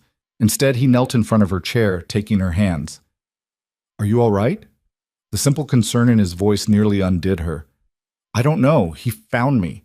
After all this time, all those miles, he found me." "He won't bother you again." "You don't know that. You heard him. He could go to the law. Let him. I know the sheriff. Known him for 15 years, and Tom's brother is a judge in Austin. If your husband wants to make this legal, we'll make it legal." His grip tightened. "But he won't. Men like that, they're cowards. They only feel strong when they're hurting someone weaker. You stood up to him, showed him you weren't afraid. That's the last thing he expected." "I was terrified." "But you didn't show it. That's what counts." She looked at their joined hands, at the way his thumb was tracing small circles on her wrist, probably without him even realizing. "I lied to you," she said quietly. "About what?" "I said I didn't know if I killed him. But I did know. Deep down, I knew he was alive, because if he was dead, I would have felt it. I would have felt free. And I never did. That's not a lie. That's hope. It's the same thing sometimes." He stood, pulling her to her feet. "Listen to me. What happened between you and William Hale? That's your past. Painful, ugly, but past. You're here now, safe. And I meant what I said last night. Whatever comes for you goes through me first." "Why?" The question burst out of her. "Why do you care? I'm nobody. I'm a woman with a violent past and a husband who wants me back and nothing to offer you except trouble. You're not nobody." He cupped her face with one hand, his touch gentle. "You're someone who stayed up all night taking care of a stubborn fool who didn't deserve it. You're someone who brought warmth back to a house that was dying from cold. You're someone who understands loss and keeps going anyway." His thumb brushed her cheek. "And you're someone I've come to care about more than I thought possible." Lydia couldn't breathe. The way he was looking at her, like she mattered, like she was worth something, it was too much. "I don't know how to do this," she whispered. "Do what?" "This. Whatever this is between us. I don't know how to be close to someone without fear. William, he ruined that for me. Then we learned together, because I've been alone for 10 years, and I've forgotten how to be anything else. We're both broken, Lydia. Maybe we can figure out how to be broken together." She should have pulled away, should have maintained the distance that kept her safe, but she was so tired of being afraid, of running, of denying herself even the smallest comfort. So instead, she leaned forward and rested her forehead against his chest. His arms came around her immediately, holding her close but not tight, protective but not possessive. This was what safety felt like. After all these years, she'd almost forgotten. They stood like that while the sun finished setting, while the room grew dark around them. Two people who'd survived the worst the world could throw at them, choosing each other despite every reason not to. Outside, Tom and the boys returned, their mission accomplished. William Hale had left the property and been strongly encouraged to keep riding. Tomorrow, Caleb would send a telegram to Tom's brother, start the legal process of protecting Lydia if it came to that. But tonight, in the gathering darkness, all that mattered was this moment, this choice, this fragile beginning of something neither of them had names for yet. Lydia pulled back slightly, looking up at him. "Stay," she said. Not a question, a request. "Where?" "Here. In the house. I don't want to be alone tonight." Understanding crossed his face. "I'll take the guest room." "No, I mean..." She took a breath. "I mean here. With me. Just stay close. I need to know someone's near." So he built a fire while she made tea. They sat together on the sofa, not touching, but close enough that she could feel his warmth, his steady presence. And when she finally fell asleep, exhausted from the day's emotions, Caleb covered her with a blanket and kept watch. He'd protect her. From William, from the law, from whatever came next. Not because she was weak, she'd proven she wasn't, but because she'd had to be strong alone for too long. It was time someone stood with her instead. Morning came too soon, and not soon enough. Lydia woke on the sofa with the blanket tucked around her and the fire reduced to embers. Caleb was asleep in the chair across from her, his head tilted at an angle that would leave his neck stiff for hours. He'd kept watch all night, just like he'd promised. She sat up slowly, trying not to wake him, but his eyes opened immediately, alert despite the lack of sleep. "Morning," he said, his voice rough. "You should have gone to bed. I was fine here." "Your neck says different." He rolled his shoulders, wincing. "Maybe a little." Lydia stood, folding the blanket. The events of the previous night came rushing back, William's face, his threats, the sound of Caleb's rifle. In the harsh light of morning, it all felt surreal, like something that had happened to someone else. "I should make breakfast," she said. "Lydia, I need to do something normal, Caleb, please." He nodded and let her go. In the kitchen, she moved through the familiar routine. Coffee, eggs, biscuits. Her hand shook slightly as she cracked the eggs, but the work steadied her. This was what she knew how to do. This was solid ground. Tom appeared at the back door just as the biscuits came out of the oven. "Morning, Miss Hale." "Tom." He removed his hat, turning it in his hands. "Wanted to let you know. We rode out early, checked the whole property. No sign of him. Looks like he took our advice and kept riding." Relief flooded through her. "Thank you. Also sent word to my brother in Austin. He's a judge, like Caleb probably told you. If there's legal trouble coming, he'll help sort it out." Tom paused. "What that man said yesterday about you being his wife, that true?" Lydia met his eyes. "Yes, legally, anyway. But I left him 8 months ago, and I'm not going back." "Good. Man who tracked down a woman who left him. That tells me everything I need to know about his character." Tom put his hat back on. "You got any trouble from him or anyone else, you tell me. The boys and I, we take care of our own." I'm just hired help. You're part of this ranch now. That makes you one of us." After he left, Lydia stood at the window, watching the sun climb over the horizon. Part of the ranch. One of us. She'd been here less than 2 months, and somehow these rough men had decided she belonged. Caleb came in as she was setting the table. "Tom talked to you?" "Yes, he's a good man. Best foreman I've ever had." Caleb sat down, studying her. "How are you really?" "I don't know yet. Ask me tomorrow." They ate in silence, both of them exhausted. When Lydia started to clear the dishes, Caleb stopped her. "Leave them. You barely slept. Go rest." "I can't. If I stop moving, I'll think too much." "Then let's not stop moving." He stood. "Come with me." "Where?" "You'll see." He led her out of the house, past the barn, up the hill behind the property. It was a steep climb in the morning heat, and by the time they reached the top, Lydia was breathing hard. At the summit stood a large oak tree, its branches spreading wide. Beneath it were 2 graves, marked with simple wooden crosses. The names had been carved by hand, Martha Ward and Baby Ward. Lydia stopped, suddenly understanding. "I come here sometimes," Caleb said quietly, "when the weight gets too heavy.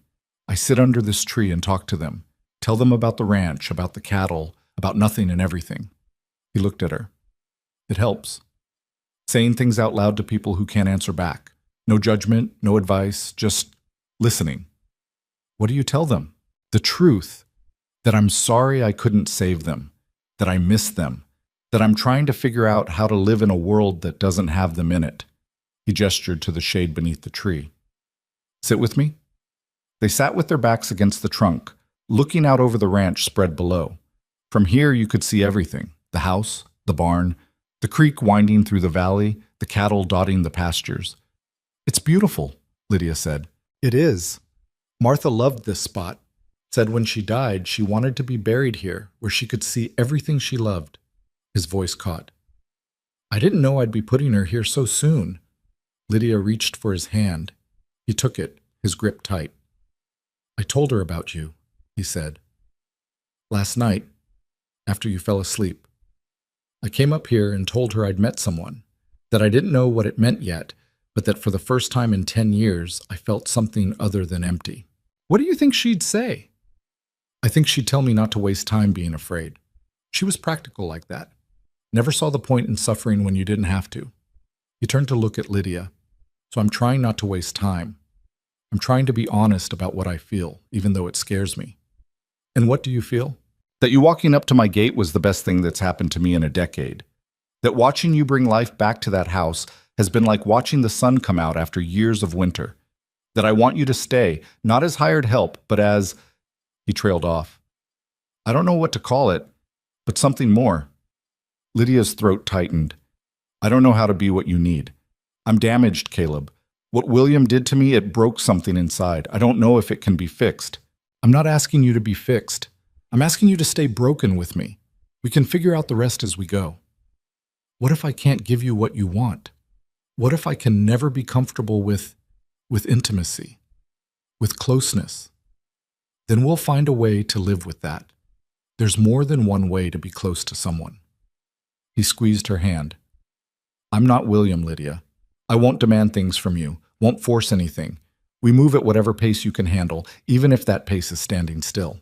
She looked at him, this man who'd shown her nothing but patience, nothing but kindness, who'd protected her without making her feel weak, who'd offered her safety without strings attached. "I want to try," she said quietly. "I want to try to be brave enough for this." "You're already the bravest person I know." They sat under that tree for hours, talking about everything and nothing. Caleb told her stories about building the ranch, about the early years with Martha, about dreams he'd had and dreams he'd buried. Lydia told him about her mother, about learning to cook in that hotel kitchen, about the small joys she'd found in towns along her journey west. The past was still there, heavy and undeniable, but up on that hill, in the shade of the oak tree, it felt a little less crushing. When they finally walked back down, the sun was past noon. Tom met them at the barn, looking worried. "Boss, we got a problem." Caleb's expression shifted immediately. "What kind of problem?" "Fence cut on the western boundary. Looks deliberate. And about 20 head of cattle missing." Caleb swore under his breath. "When?" "Sometime last night or early this morning. Billy found it on his rounds." "Could be rustlers," Caleb said, already moving toward the barn. "Or it could be a message." Lydia's blood went cold. "You think William did this?" "I don't know, but the timing's suspicious." He turned to Tom. "Get the men together. I want every inch of that western boundary checked. And someone rides to town, alerts the sheriff." "On it." Caleb looked at Lydia. "Stay in the house. Keep the doors locked." "I'm not hiding. I'm not asking you to hide. I'm asking you to stay safe while I deal with this." "And if it is William? If he comes back while you're gone?" Caleb went into the barn, emerged a minute later with a rifle. He handed it to her. "You know how to use this?" "My father taught me when I was 12. "Good. Anyone comes near the house who isn't me or one of my men, you shoot first and ask questions later." She took the rifle, its weight familiar in her hands. "Be careful." "Always am." He rode out with Tom and 4 other hands, leaving Lydia standing in the yard with a loaded rifle and a growing sense of dread. Inside the house, she tried to keep busy. She cleaned what didn't need cleaning, cooked food no one would eat, paced from window to window, watching for movement. The rifle stayed within arm's reach. Hours passed. The sun moved across the sky. Still no word from Caleb. Lydia was in the kitchen when she heard the horse. She grabbed the rifle, moving to the window. A single rider approaching, but not from the direction Caleb had gone. Her heart hammered as she recognized the figure. William. He dismounted in front of the house, alone. Lydia moved to the front door, rifle raised. "That's close enough," she called through the door. "I just want to talk. We talked yesterday. You got your answer. Please, Lydia, just hear me out." "I'm listening. From here." William took off his hat, and in the afternoon light, Lydia could see how much he'd changed. The man she'd left was confident, cruel, sure of his power. This man looked diminished somehow, unsure. "I know what you think of me," he said, "and you're right to think it. What I did to you, there's no excuse for it, no justification. So why are you here?" "Because I need you to know I'm sorry, really sorry. I've spent 8 months thinking about what I did, what I became, and I hate myself for it. That's not my problem." I know it's not, but I had to say it. I had to tell you that you were right to leave, right to fight back, right to run." He turned his hat in his hands. "And I had to tell you that I'm not going to the law. I'm not going to cause you any more trouble." "Why should I believe you?" "Because I've got nothing left to gain by hurting you. You've made it clear you're not coming back. Your rancher made it clear I'm not welcome here. And honestly, he looked up at her. I'm tired, Lydia. I'm tired of being angry, tired of chasing something I can't have, tired of being the man I became. Lydia kept the rifle raised. Did you cut the fence? Steal the cattle? What? No, I don't know anything about that. The timing seems convenient. I swear to you, I had nothing to do with it. I'm leaving, Lydia, tonight. I just wanted to say goodbye first. To tell you I'm sorry, and that I hope you find happiness here. You deserve it. She wanted to believe him, wanted to think people could change, could recognize their mistakes, and become better. But she'd learned the hard way that wanting something didn't make it true. If I ever see you again, she said, I won't hesitate. You understand? I will shoot you. I understand. He mounted his horse, settling his hat back on his head. For what it's worth, he said, he's a good man, your rancher. Better than I ever was. You picked right this time. Then he rode away, disappearing into the late afternoon light. Lydia stood there long after he was gone, the rifle heavy in her hands, trying to decide if she'd just witnessed genuine remorse or an elaborate performance. She was still trying to decide when Caleb returned an hour later. He saw the rifle first, then her face. What happened? She told him everything. When she finished, Caleb was quiet for a long moment. You believe him? I don't know, maybe. Does it matter? It matters if he's still a threat. I told him if I saw him again, I'd shoot him. I think he believed me. Caleb almost smiled. I believe you too.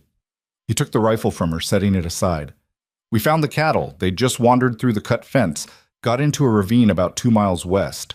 Wasn't rustlers, just opportunistic cows and poor fence maintenance. Relief washed through her. So it wasn't related to William. Just bad timing and my own negligence for not checking that fence sooner. They stood in the kitchen, the crisis over, both of them exhausted. Caleb reached out, tucking a strand of hair behind her ear. You did good today. Staying calm, handling things. I was terrified. Brave and terrified usually go together. She leaned into his touch, letting herself have this small comfort. What happens now? Now we fix the fence, count the cattle, and get back to normal, or whatever passes for normal around here. And us? What about us? You said you wanted me to stay, as something more than hired help. I need to know what that means. Caleb was quiet, choosing his words carefully. It means I want to court you, properly. Take you to town, buy you dinner, treat you the way you deserve to be treated. It means I want to see if this thing between us has roots, or if it's just two lonely people finding comfort in proximity. I think it's more than that. So do I. But we should make sure. Lydia thought about all the reasons to say no. She was still legally married. She was running from a past that might catch up with her. She was damaged in ways that might never heal. But she was also tired of being afraid, tired of denying herself even the smallest chance at happiness. All right, she said, court me. But slowly. I need time. We've got nothing but time. Over the next weeks, Caleb made good on his promise. He took her to town on Saturdays, bought her lunch at the cafe that served terrible food, walked with her through the general store while she looked at things she didn't need but wanted anyway. He brought her flowers from the meadow beyond the creek, left them on the kitchen table without fanfare. He sat with her in the evenings, reading aloud while she sewed or just listened. He never pushed, never demanded, never made her feel like she owed him anything for his patience. And slowly, carefully, Lydia began to trust that this was real. The ranch hands noticed the change. They started calling her Miss Lydia instead of Miss Hale. They asked her opinion on things, included her in decisions about meals and schedules. Tom started joining them for dinner more often, his presence a comfortable third that kept things from feeling too intense. One evening, about 6 weeks after William's final visit, Lydia was in the garden when Caleb found her. She was harvesting tomatoes, her basket already half full. Need help? He asked. I've got it, but you can keep me company. He settled on the fence rail, watching her work. The sun was setting, painting everything gold. In the distance, cattle lowed. A hawk circled overhead, riding thermals. I got a letter from Tom's brother today, Caleb said. Lydia's hand stilled on a tomato. And he's filed papers on your behalf. Petition for divorce on grounds of cruelty and abandonment. It'll take time to work through the courts, but he's confident it'll go through. She set down the basket, turning to face him. Just like that? Well, not just like that. There'll be a hearing, probably in Austin. You'll have to testify about what happened. Tom's brother will represent you, and he's good, one of the best. And William? He'll be notified, given a chance to contest it, but based on what you've told me and what we witnessed, he won't have much ground to stand on. Lydia sat down on the ground, her legs suddenly weak. I could actually be free. You already are free. This just makes it legal. She looked up at him, this man who'd given her everything without asking for anything in return. Why are you doing this? Because I love you. The words hung in the air between them, simple and devastating. You don't have to say it back, he continued. I know you're not ready, but I needed you to know. I love you, Lydia. I love your strength, your resilience, the way you've built a life here despite everything. I love the way you hum when you cook, the way you stand up to me when I'm being stubborn, the way you've made this house feel like a home again. Tears spilled down her cheeks. I don't know if I can say it back. Not yet. The last man who said he loved me used it as a weapon. I know. And I'll wait as long as it takes for you to believe that love doesn't have to hurt. She stood, crossed to where he sat on the fence, and kissed him. It was the first time she'd initiated contact like this, the first time she'd chosen closeness instead of just accepting it. The kiss was soft, tentative, but real. When she pulled back, Caleb's eyes were bright. What was that for? For being patient, for being kind, for giving me space to heal. She took his hand. I'm not there yet, Caleb. I'm not ready to say the words or take all the steps, but I'm trying. I'm trying to believe that I deserve this, that we deserve this. That's enough. That's more than enough.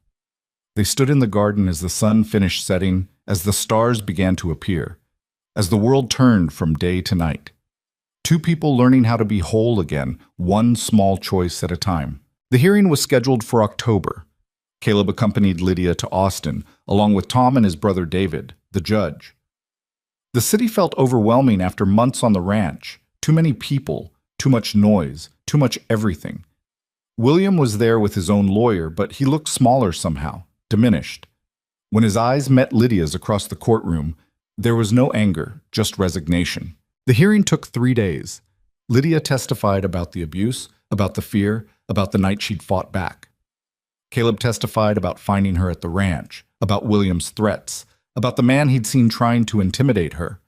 Tom and several of the ranch hands testified to her character, to the life she'd built. William's lawyer tried to paint her as vindictive, as a woman who'd overreacted to normal marital difficulties. But David Ward was relentless, producing medical records from the towns where Lydia had worked, showing a pattern of injuries consistent with her story. On the third day, the judge, a stern woman in her 60s, rendered her decision. Marriage is meant to be a partnership built on respect and care. What I've heard described in this courtroom is not marriage, but imprisonment. Mrs. Hale showed remarkable courage in escaping her situation, and I will not punish that courage by forcing her to remain legally bound to a man who terrorized her. Petition for divorce granted. The gavel came down. Lydia stood there, unable to process what had just happened. Free. She was actually free. Caleb's hand found hers, steady and warm. Outside the courthouse, William approached. Lydia tensed, but Caleb stayed close. Congratulations, William said quietly. I mean that. Thank you. I won't bother you again. You have my word. He looked at Caleb. Take care of her. She deserves better than what I gave her. Then he walked away, and Lydia watched him go without regret, without anger, without anything but relief. That night in the hotel in Austin, Lydia knocked on Caleb's door. He answered in his shirt sleeves, surprise on his face. Is everything all right? I love you, she said. His expression shifted, hope blooming across his features. Lydia, I love you, she repeated. I've been trying to say it for weeks, but I was afraid. Afraid it would make me vulnerable, afraid it would give you power over me, afraid it would end the way it did before.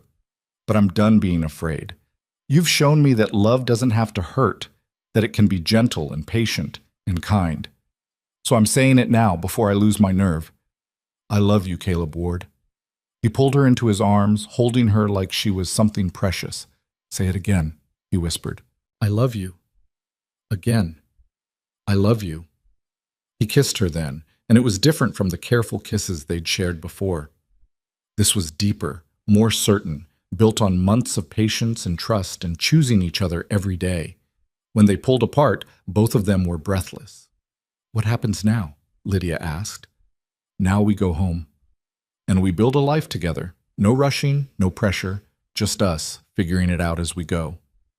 "That sounds perfect." They returned to the ranch to find the crew had decorated the house. Flowers everywhere, a banner reading "Welcome Home," and a feast laid out in the dining room. Tom raised a glass. "To Miss Lydia, or I suppose we should be calling you Mrs. Ward soon enough." Lydia blushed. We're not yet," Caleb said, smiling. "We're not engaged yet, but I'm working on it." "Working on what?" she asked. "Figuring out the right way to ask. You deserve something special, not just me blurting it out over breakfast." The crew laughed, and dinner became a celebration. Stories were told, jokes were made, and for the first time in her life, Lydia felt like she was exactly where she belonged. Later that night, alone with Caleb on the porch, she leaned against him and looked up at the stars. "Ask me," she said. "Ask you what?" "You know what." He pulled back, studying her face. "You sure? We don't have to rush." "We're not rushing. We're choosing. There's a difference." She took his hands. "Ask me, Caleb." He took a breath, and she could see how nervous he was, this man who faced down rustlers and drought and loss without flinching. "Lydia Hale, would you marry me? Would you stay here? Build a life with me? Be my partner in everything? I can't promise it'll be easy, but I can promise I'll spend every day trying to make you happy." "Yes," she said without hesitation. "Yes, I'll marry you." He kissed her again, and somewhere in the distance, the crew cheered. They'd obviously been listening, which should have embarrassed her, but somehow didn't. This was home. This was family. This was everything she'd stopped believing she could have. And it was hers. They were married in November, on a clear day when the sky stretched endless and blue. The ceremony was small, just Tom and the crew, David Ward, who'd come from Austin, and a few neighbors from town. The local minister performed the service under the oak tree on the hill, where Martha and her son rested in the shade. Some might have thought it strange getting married beside another woman's grave. But Lydia understood. This wasn't about erasing the past. It was about honoring it while building something new. She wore a simple dress she'd made herself, cream-colored with lace at the collar. Caleb wore his best suit, the one he'd bought for Martha's funeral and hadn't touched since. His hand shook when he slipped the ring on her finger. "I never thought I'd do this again," he whispered, so only she could hear. "Neither did I," she whispered back. "But here we are." Tom cried during the vows, which embarrassed him terribly. Pike slapped him on the back afterward and told him he was getting soft. The whole crew had pitched in for a gift, a new stove for the kitchen, the kind Lydia had mentioned wanting once in passing months ago. She cried when she saw it, overwhelmed by the simple fact that these rough men had listened, had cared, had wanted to give her something that mattered. The celebration lasted into the night. Someone produced a fiddle.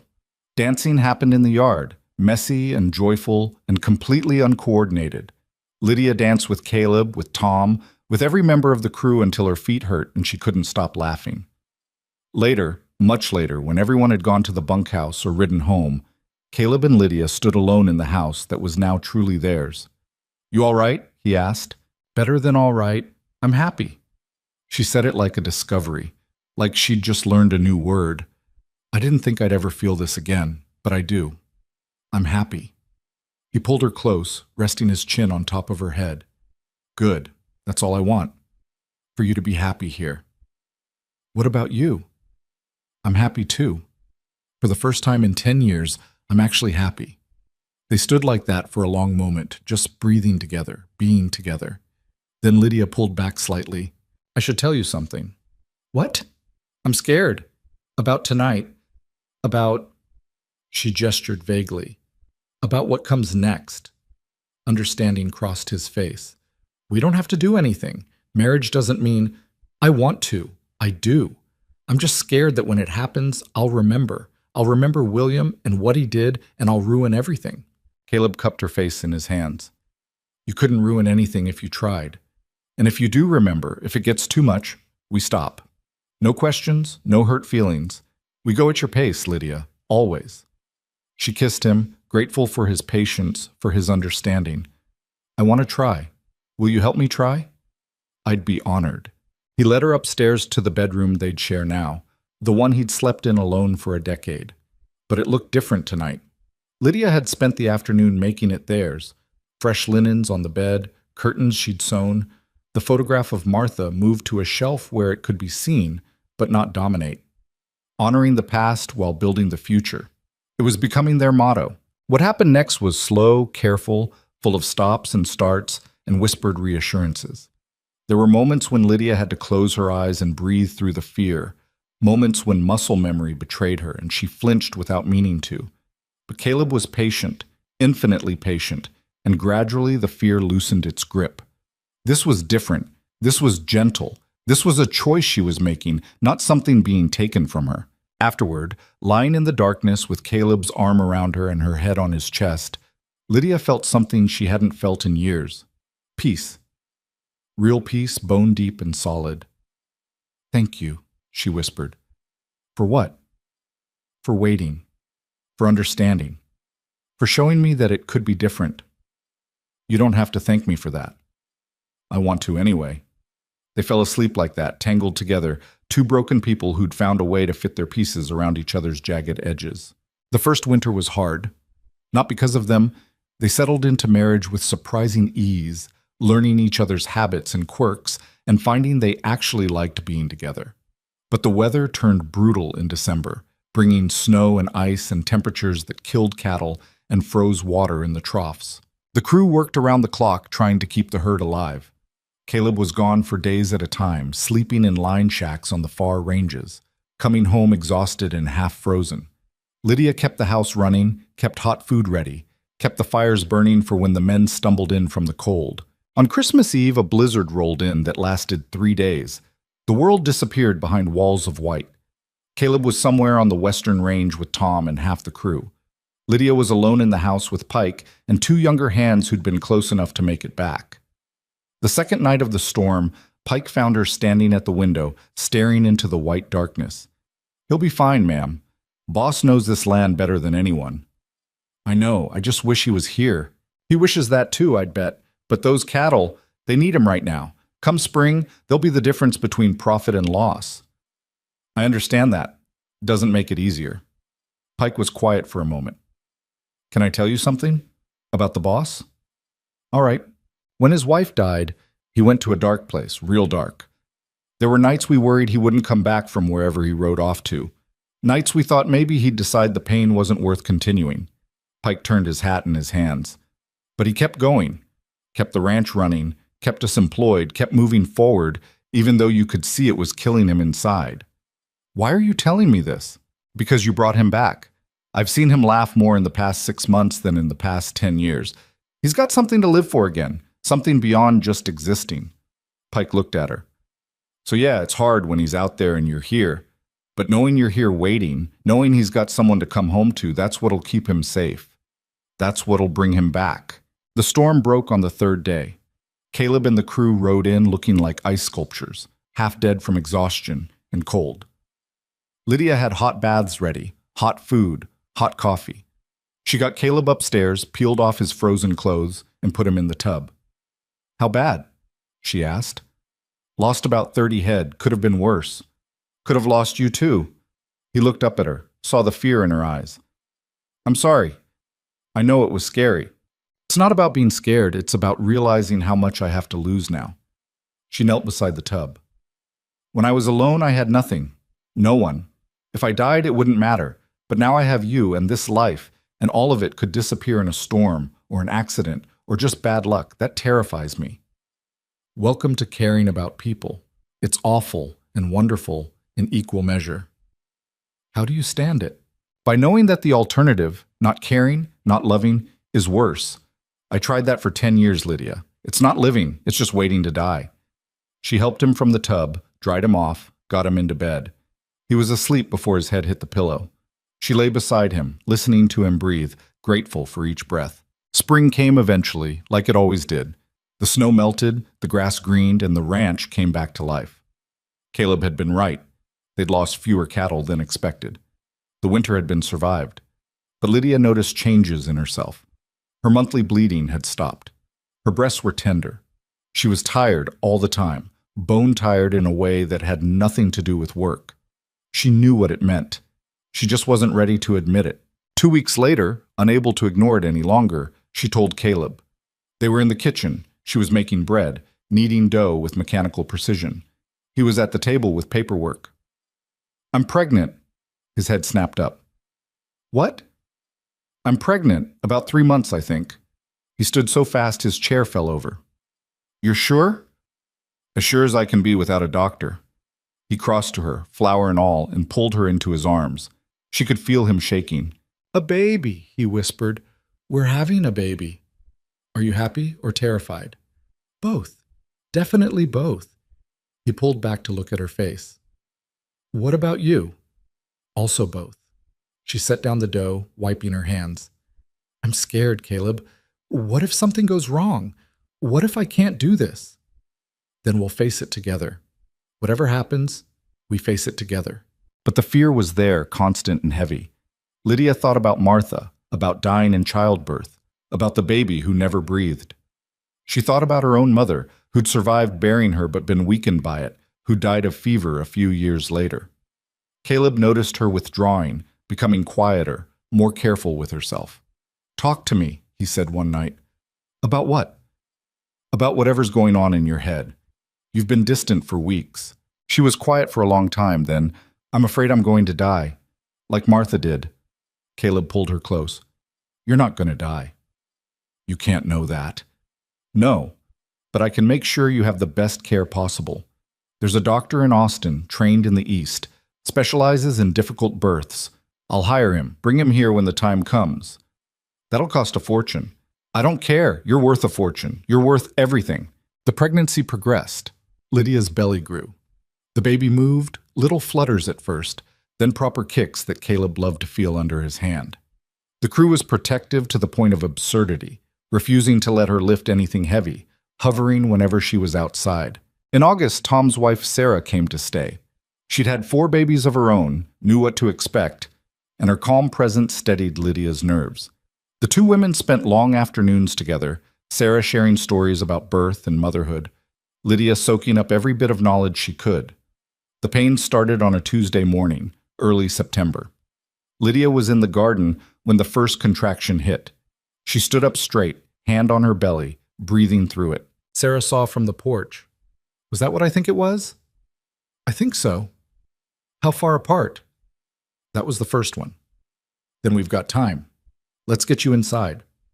The doctor arrived that afternoon, having been staying in town for the past 2 weeks on Caleb's coin. He examined Lydia, pronounced everything normal, and settled in to wait. The labor was long, longer than Lydia had expected, longer than Sarah had said was usual.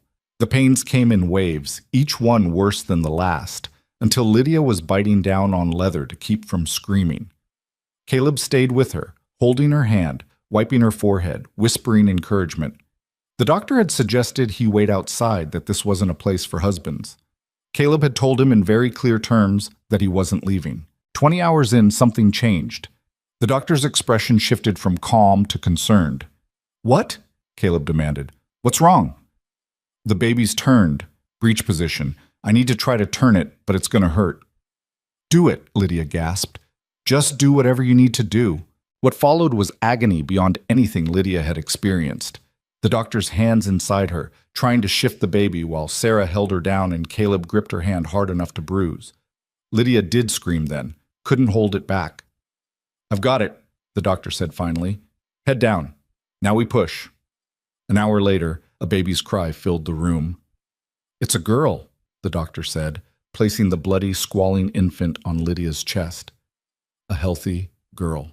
Lydia looked down at her daughter, at the tiny face, the shock of dark hair, the eyes squeezed shut against the bright world. She felt Caleb's hand on her shoulder, felt his tears dropping onto her arm. "We have a daughter," he said, his voice breaking.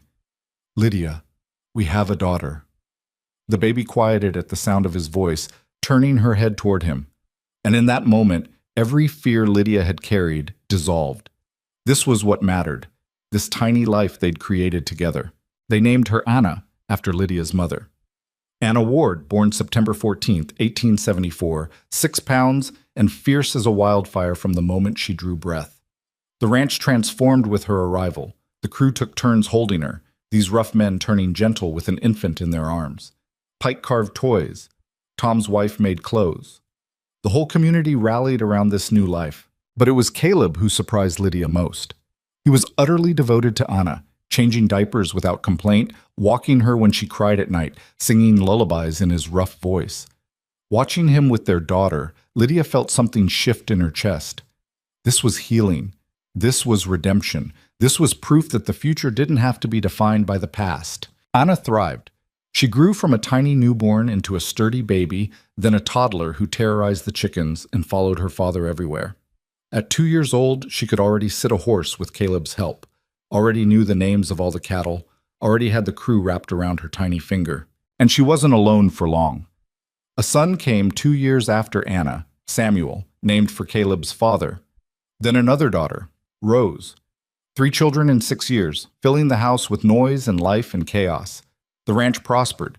Caleb's careful management and the crew's hard work paid off. They expanded the herd, bought adjacent land, became one of the most successful operations in 3 counties.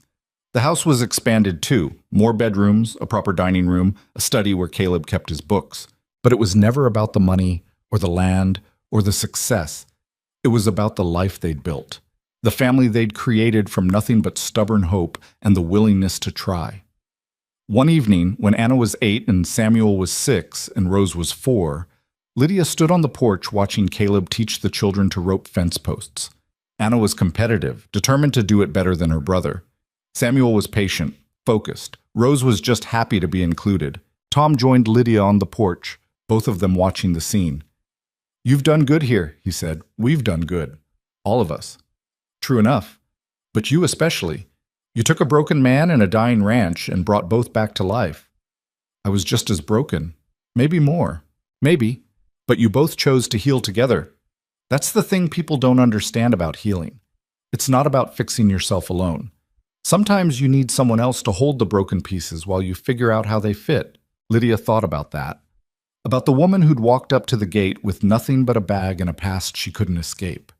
About the man who'd been existing but not living, going through motions until they lost all meaning. About how they'd found each other at exactly the right moment, when both were ready to choose something different. "Do you think Martha would approve?" she asked quietly. "Of all this?" "I think Martha would be grateful someone finally made him smile again. She loved him, wanted him happy. This..." He gestured to the children, to Caleb laughing as Anna's rope went wide. "This is what she would have wanted for him." Years passed. The children grew. Anna became a fierce young woman who could ride and rope as well as any hand, who had her father's stubbornness and her mother's strength. Samuel was quieter, thoughtful, happiest with books and numbers. Rose was the heart of the family, the one who could make anyone laugh, who smoothed conflicts and brought people together. When Lydia was 45, she found herself pregnant again. It was unexpected. She'd thought those years were behind her. This pregnancy was harder than the others, her body older and less resilient. But a son was born in the spring, perfect and healthy. They named him Thomas, after Tom Ridley, who'd become family in all but blood. Tom himself was 60 by then, talking about retirement. But he stayed on, unable to imagine life away from the ranch. He'd never married, claimed he was married to the land. The crew had changed over the years. Pike had retired to live with his daughter in town. Billy Tucker had moved on to his own small ranch. But new men came, trained by Tom and Caleb, becoming part of the family the ranch had become. Caleb was 55 when young Thomas was born. Gray-haired now, lines deep around his eyes, but healthier than he'd been in his 40s. Having something to live for had added years to his life. One afternoon, when Thomas was 3 and running circles around the house, Caleb and Lydia took a rare moment alone. They walked up the hill to the oak tree where Martha and her son still rested. "I come here less often now," Caleb said. "Used to be every week. Now it's maybe once a month. Does that feel wrong?" "No, it feels like healing." He sat under the tree, pulling Lydia down beside him. "I loved Martha. Still do in a way. But that life is gone. And what we've built, you and me, it's not a replacement. It's something new entirely. Do you think she knows, wherever she is? I think if there's anything after, she knows. And I think she's happy for us. He took Lydia's hand. We've had a good life, haven't we? The best, even with all the hard parts, the fear, the struggle, the pain. Especially with those parts. They made us who we are. They sat in comfortable silence, watching the ranch spread below. 4 children playing in the yard. The crew working the cattle. The house that had been dead for 10 years before Lydia arrived, now bursting with life. I got a letter yesterday, Lydia said, from David Ward.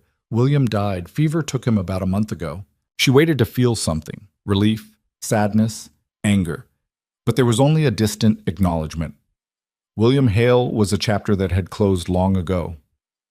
How do you feel about it? Caleb asked. I don't, really. He was part of my past, but he hasn't been part of my present for 20 years. I hope he found peace before the end, but mostly I just don't feel anything. That's fair. Is it strange that I don't feel more?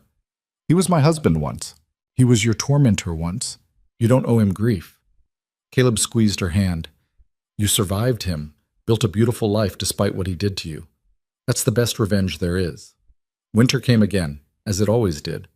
But they'd learned how to weather it. The house was warm, the stores were full, the cattle were hardy. This ranch knew how to survive. Caleb was 60 when his heart started failing. It happened gradually, small signs at first that he dismissed as age. Tiredness, shortness of breath, pains in his chest that came and went. By the time he finally admitted something was wrong, the doctor said there wasn't much to be done. How long? Caleb asked. Could be months, could be years, no way to know. He told Lydia that night. She was 50, still strong, still capable. The news hit her like a physical blow. No, not yet. We have more time. We have whatever time we get. That's all anyone gets. He pulled her close. I'm not afraid of dying, Lydia. I'm only afraid of leaving you. Then don't. Fight this. Stay with me. I will. As long as I can. He lasted 3 years. 3 years of declining health, of gradual weakening, of adjusting to limitations. But he fought. For Lydia, for the children, for the life they'd built together. Anna was 23, married to a rancher from the next county, pregnant with her first child. Samuel was 21, helping run the ranch with Tom. Rose was 19, engaged to a lawyer from Austin. Thomas was 6, too young to fully understand what was happening, but old enough to be scared. In the final weeks, Caleb spent most of his time in bed. Lydia barely left his side. The children came and went, the crew stopped by to pay respects, but mostly it was just the two of them. Tell me again, he said one afternoon, about the day you walked up to the gate. So Lydia told him, about seeing the smoke from his chimney, about deciding to gamble on kindness, about standing there with her worn bag while Tom Ridley told her they weren't hiring. Best decision I ever made, Caleb said, saying yes that day. Best decision I ever made was asking you to. Do you have regrets? About any of it? She thought about it honestly. I regret the years with William. I regret the pain, the fear. But if those years hadn't happened, I wouldn't have ended up here. I wouldn't have found you, so maybe I don't regret them after all. Maybe they were just the price I had to pay to find this. That's a high price. Worth it, though. Every moment with you has been worth it. He died on a Tuesday morning in March, with Lydia holding his hand and spring sun coming through the window. His last words were, "Thank you." The grief was enormous. Lydia felt like she'd been split open, everything inside her exposed and raw. But she didn't break. She'd learned over 25 years of marriage that grief was just love with nowhere to go, and she had plenty of places for that love. The children, the ranch, the life they'd built. They buried Caleb on the hill under the oak tree, next to Martha and the baby son he'd never known. Tom spoke at the service, his voice steady despite the tears on his face. Caleb Ward was the best man I ever knew. Fair, strong, loyal to his core. He built this ranch from nothing, survived losses that would have destroyed lesser men, and in the end, he found happiness again. That's not a tragedy. That's a triumph. After everyone left, Lydia sat alone under the tree between the two graves, Martha on one side, Caleb on the other. Take care of him, she said to Martha's grave. He's been mine for 25 years, but he was yours first. Take care of him until I get there." Life continued because it had to. Samuel took over running the ranch with Tom's guidance. Anna's first child was born, a daughter they named Lydia. Rose got married, moved to Austin. Thomas started school in town. Lydia kept the house running, kept the crew fed, kept the garden growing. She was 53, not young, but not old either. She had years ahead of her, maybe decades. She chose to fill them well. She taught Anna's daughter to cook, passing down recipes her own mother had taught her. She helped Samuel with the ranch books, her head for numbers as sharp as ever. She wrote letters to Rose in Austin, thick with news and advice and love. She read to Thomas every night, the same way Caleb used to read to the older children. And she lived. Not just existed, but truly lived. Because that's what Caleb would have wanted. That's what their whole life together had been about. Choosing to live despite pain, despite loss, despite fear. 10 years after Caleb died, Lydia was 63. Her hair was gray, her hands were stiff with arthritis, but she could still outwork most people half her age. The ranch had grown under Samuel's management. Anna had 3 children now. Rose had 2. Thomas was 16, tall and strong, already helping with the cattle. The family gathered for Christmas that year, all of them, children and grandchildren. Tom Ridley, now 75 and still refusing to retire. The crew both old and new. The house was chaos, noise and laughter and life. Standing in the kitchen watching them all, Lydia felt Caleb's presence so strongly it was like he was standing beside her. "We did good," she whispered. "Look at all this. Look at what we built." And somehow she knew he was looking, knew he was proud, knew he was waiting for her on that hill, under that tree, whenever her time came. But not yet. She still had work to do. Lydia lived to be 78 years old. She saw all her children married, saw 18 grandchildren born, even held 3 great-grandchildren before the end. The ranch thrived under Samuel's management, expanded to twice its original size. Anna's husband bought the neighboring property. Rose's son became a doctor. Thomas married a woman from town and had 4 children of his own. The family grew like the garden Lydia had planted that first summer, spreading roots, reaching for sun, thriving against odds. She died peacefully in her sleep on a spring morning, surrounded by family. They found her with a smile on her face, her hand resting on the photograph she kept on her nightstand. Her and Caleb on their wedding day, both of them looking at each other like the world outside that moment didn't exist. They buried her on the hill under the oak tree, between Caleb and Martha. 3 people who'd loved deeply, lost terribly, and somehow found their way back to hope. The headstone read simply, Lydia Ward, 1848 to 1926. Beloved wife, mother, grandmother. She chose courage, because that's what her life had been, in the end. A series of choices to be brave, to stop running, to trust again, to love again, to build instead of hiding, to live instead of just surviving. The ranch continued for generations. Great-great-grandchildren who never knew Lydia still heard stories about her, about the woman who arrived with nothing and built everything, about courage in the face of fear, about love as an act of defiance against a world that tried to break her. Her garden, tended by generations of hands, still grew on the same plot where she'd planted those first seeds. The house, expanded and modernized, still stood strong.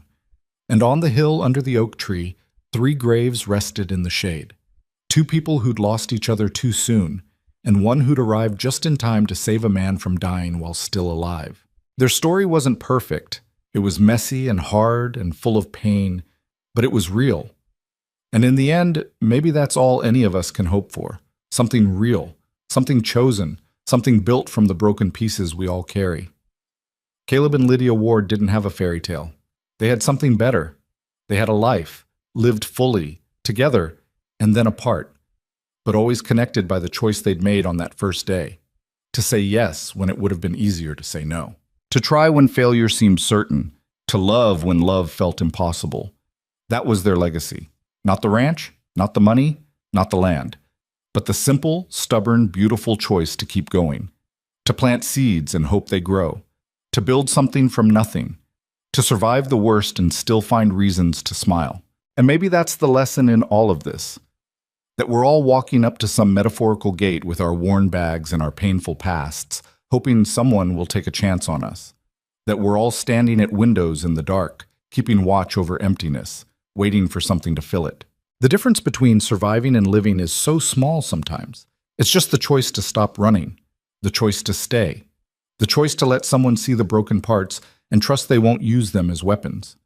Caleb and Lydia made those choices, and in making them, they turned two ruined lives into something that lasted generations, something that mattered, something that proved even in the harshest places, even with the heaviest pasts, it's possible to find home. Not by being perfect, but by being brave enough to try.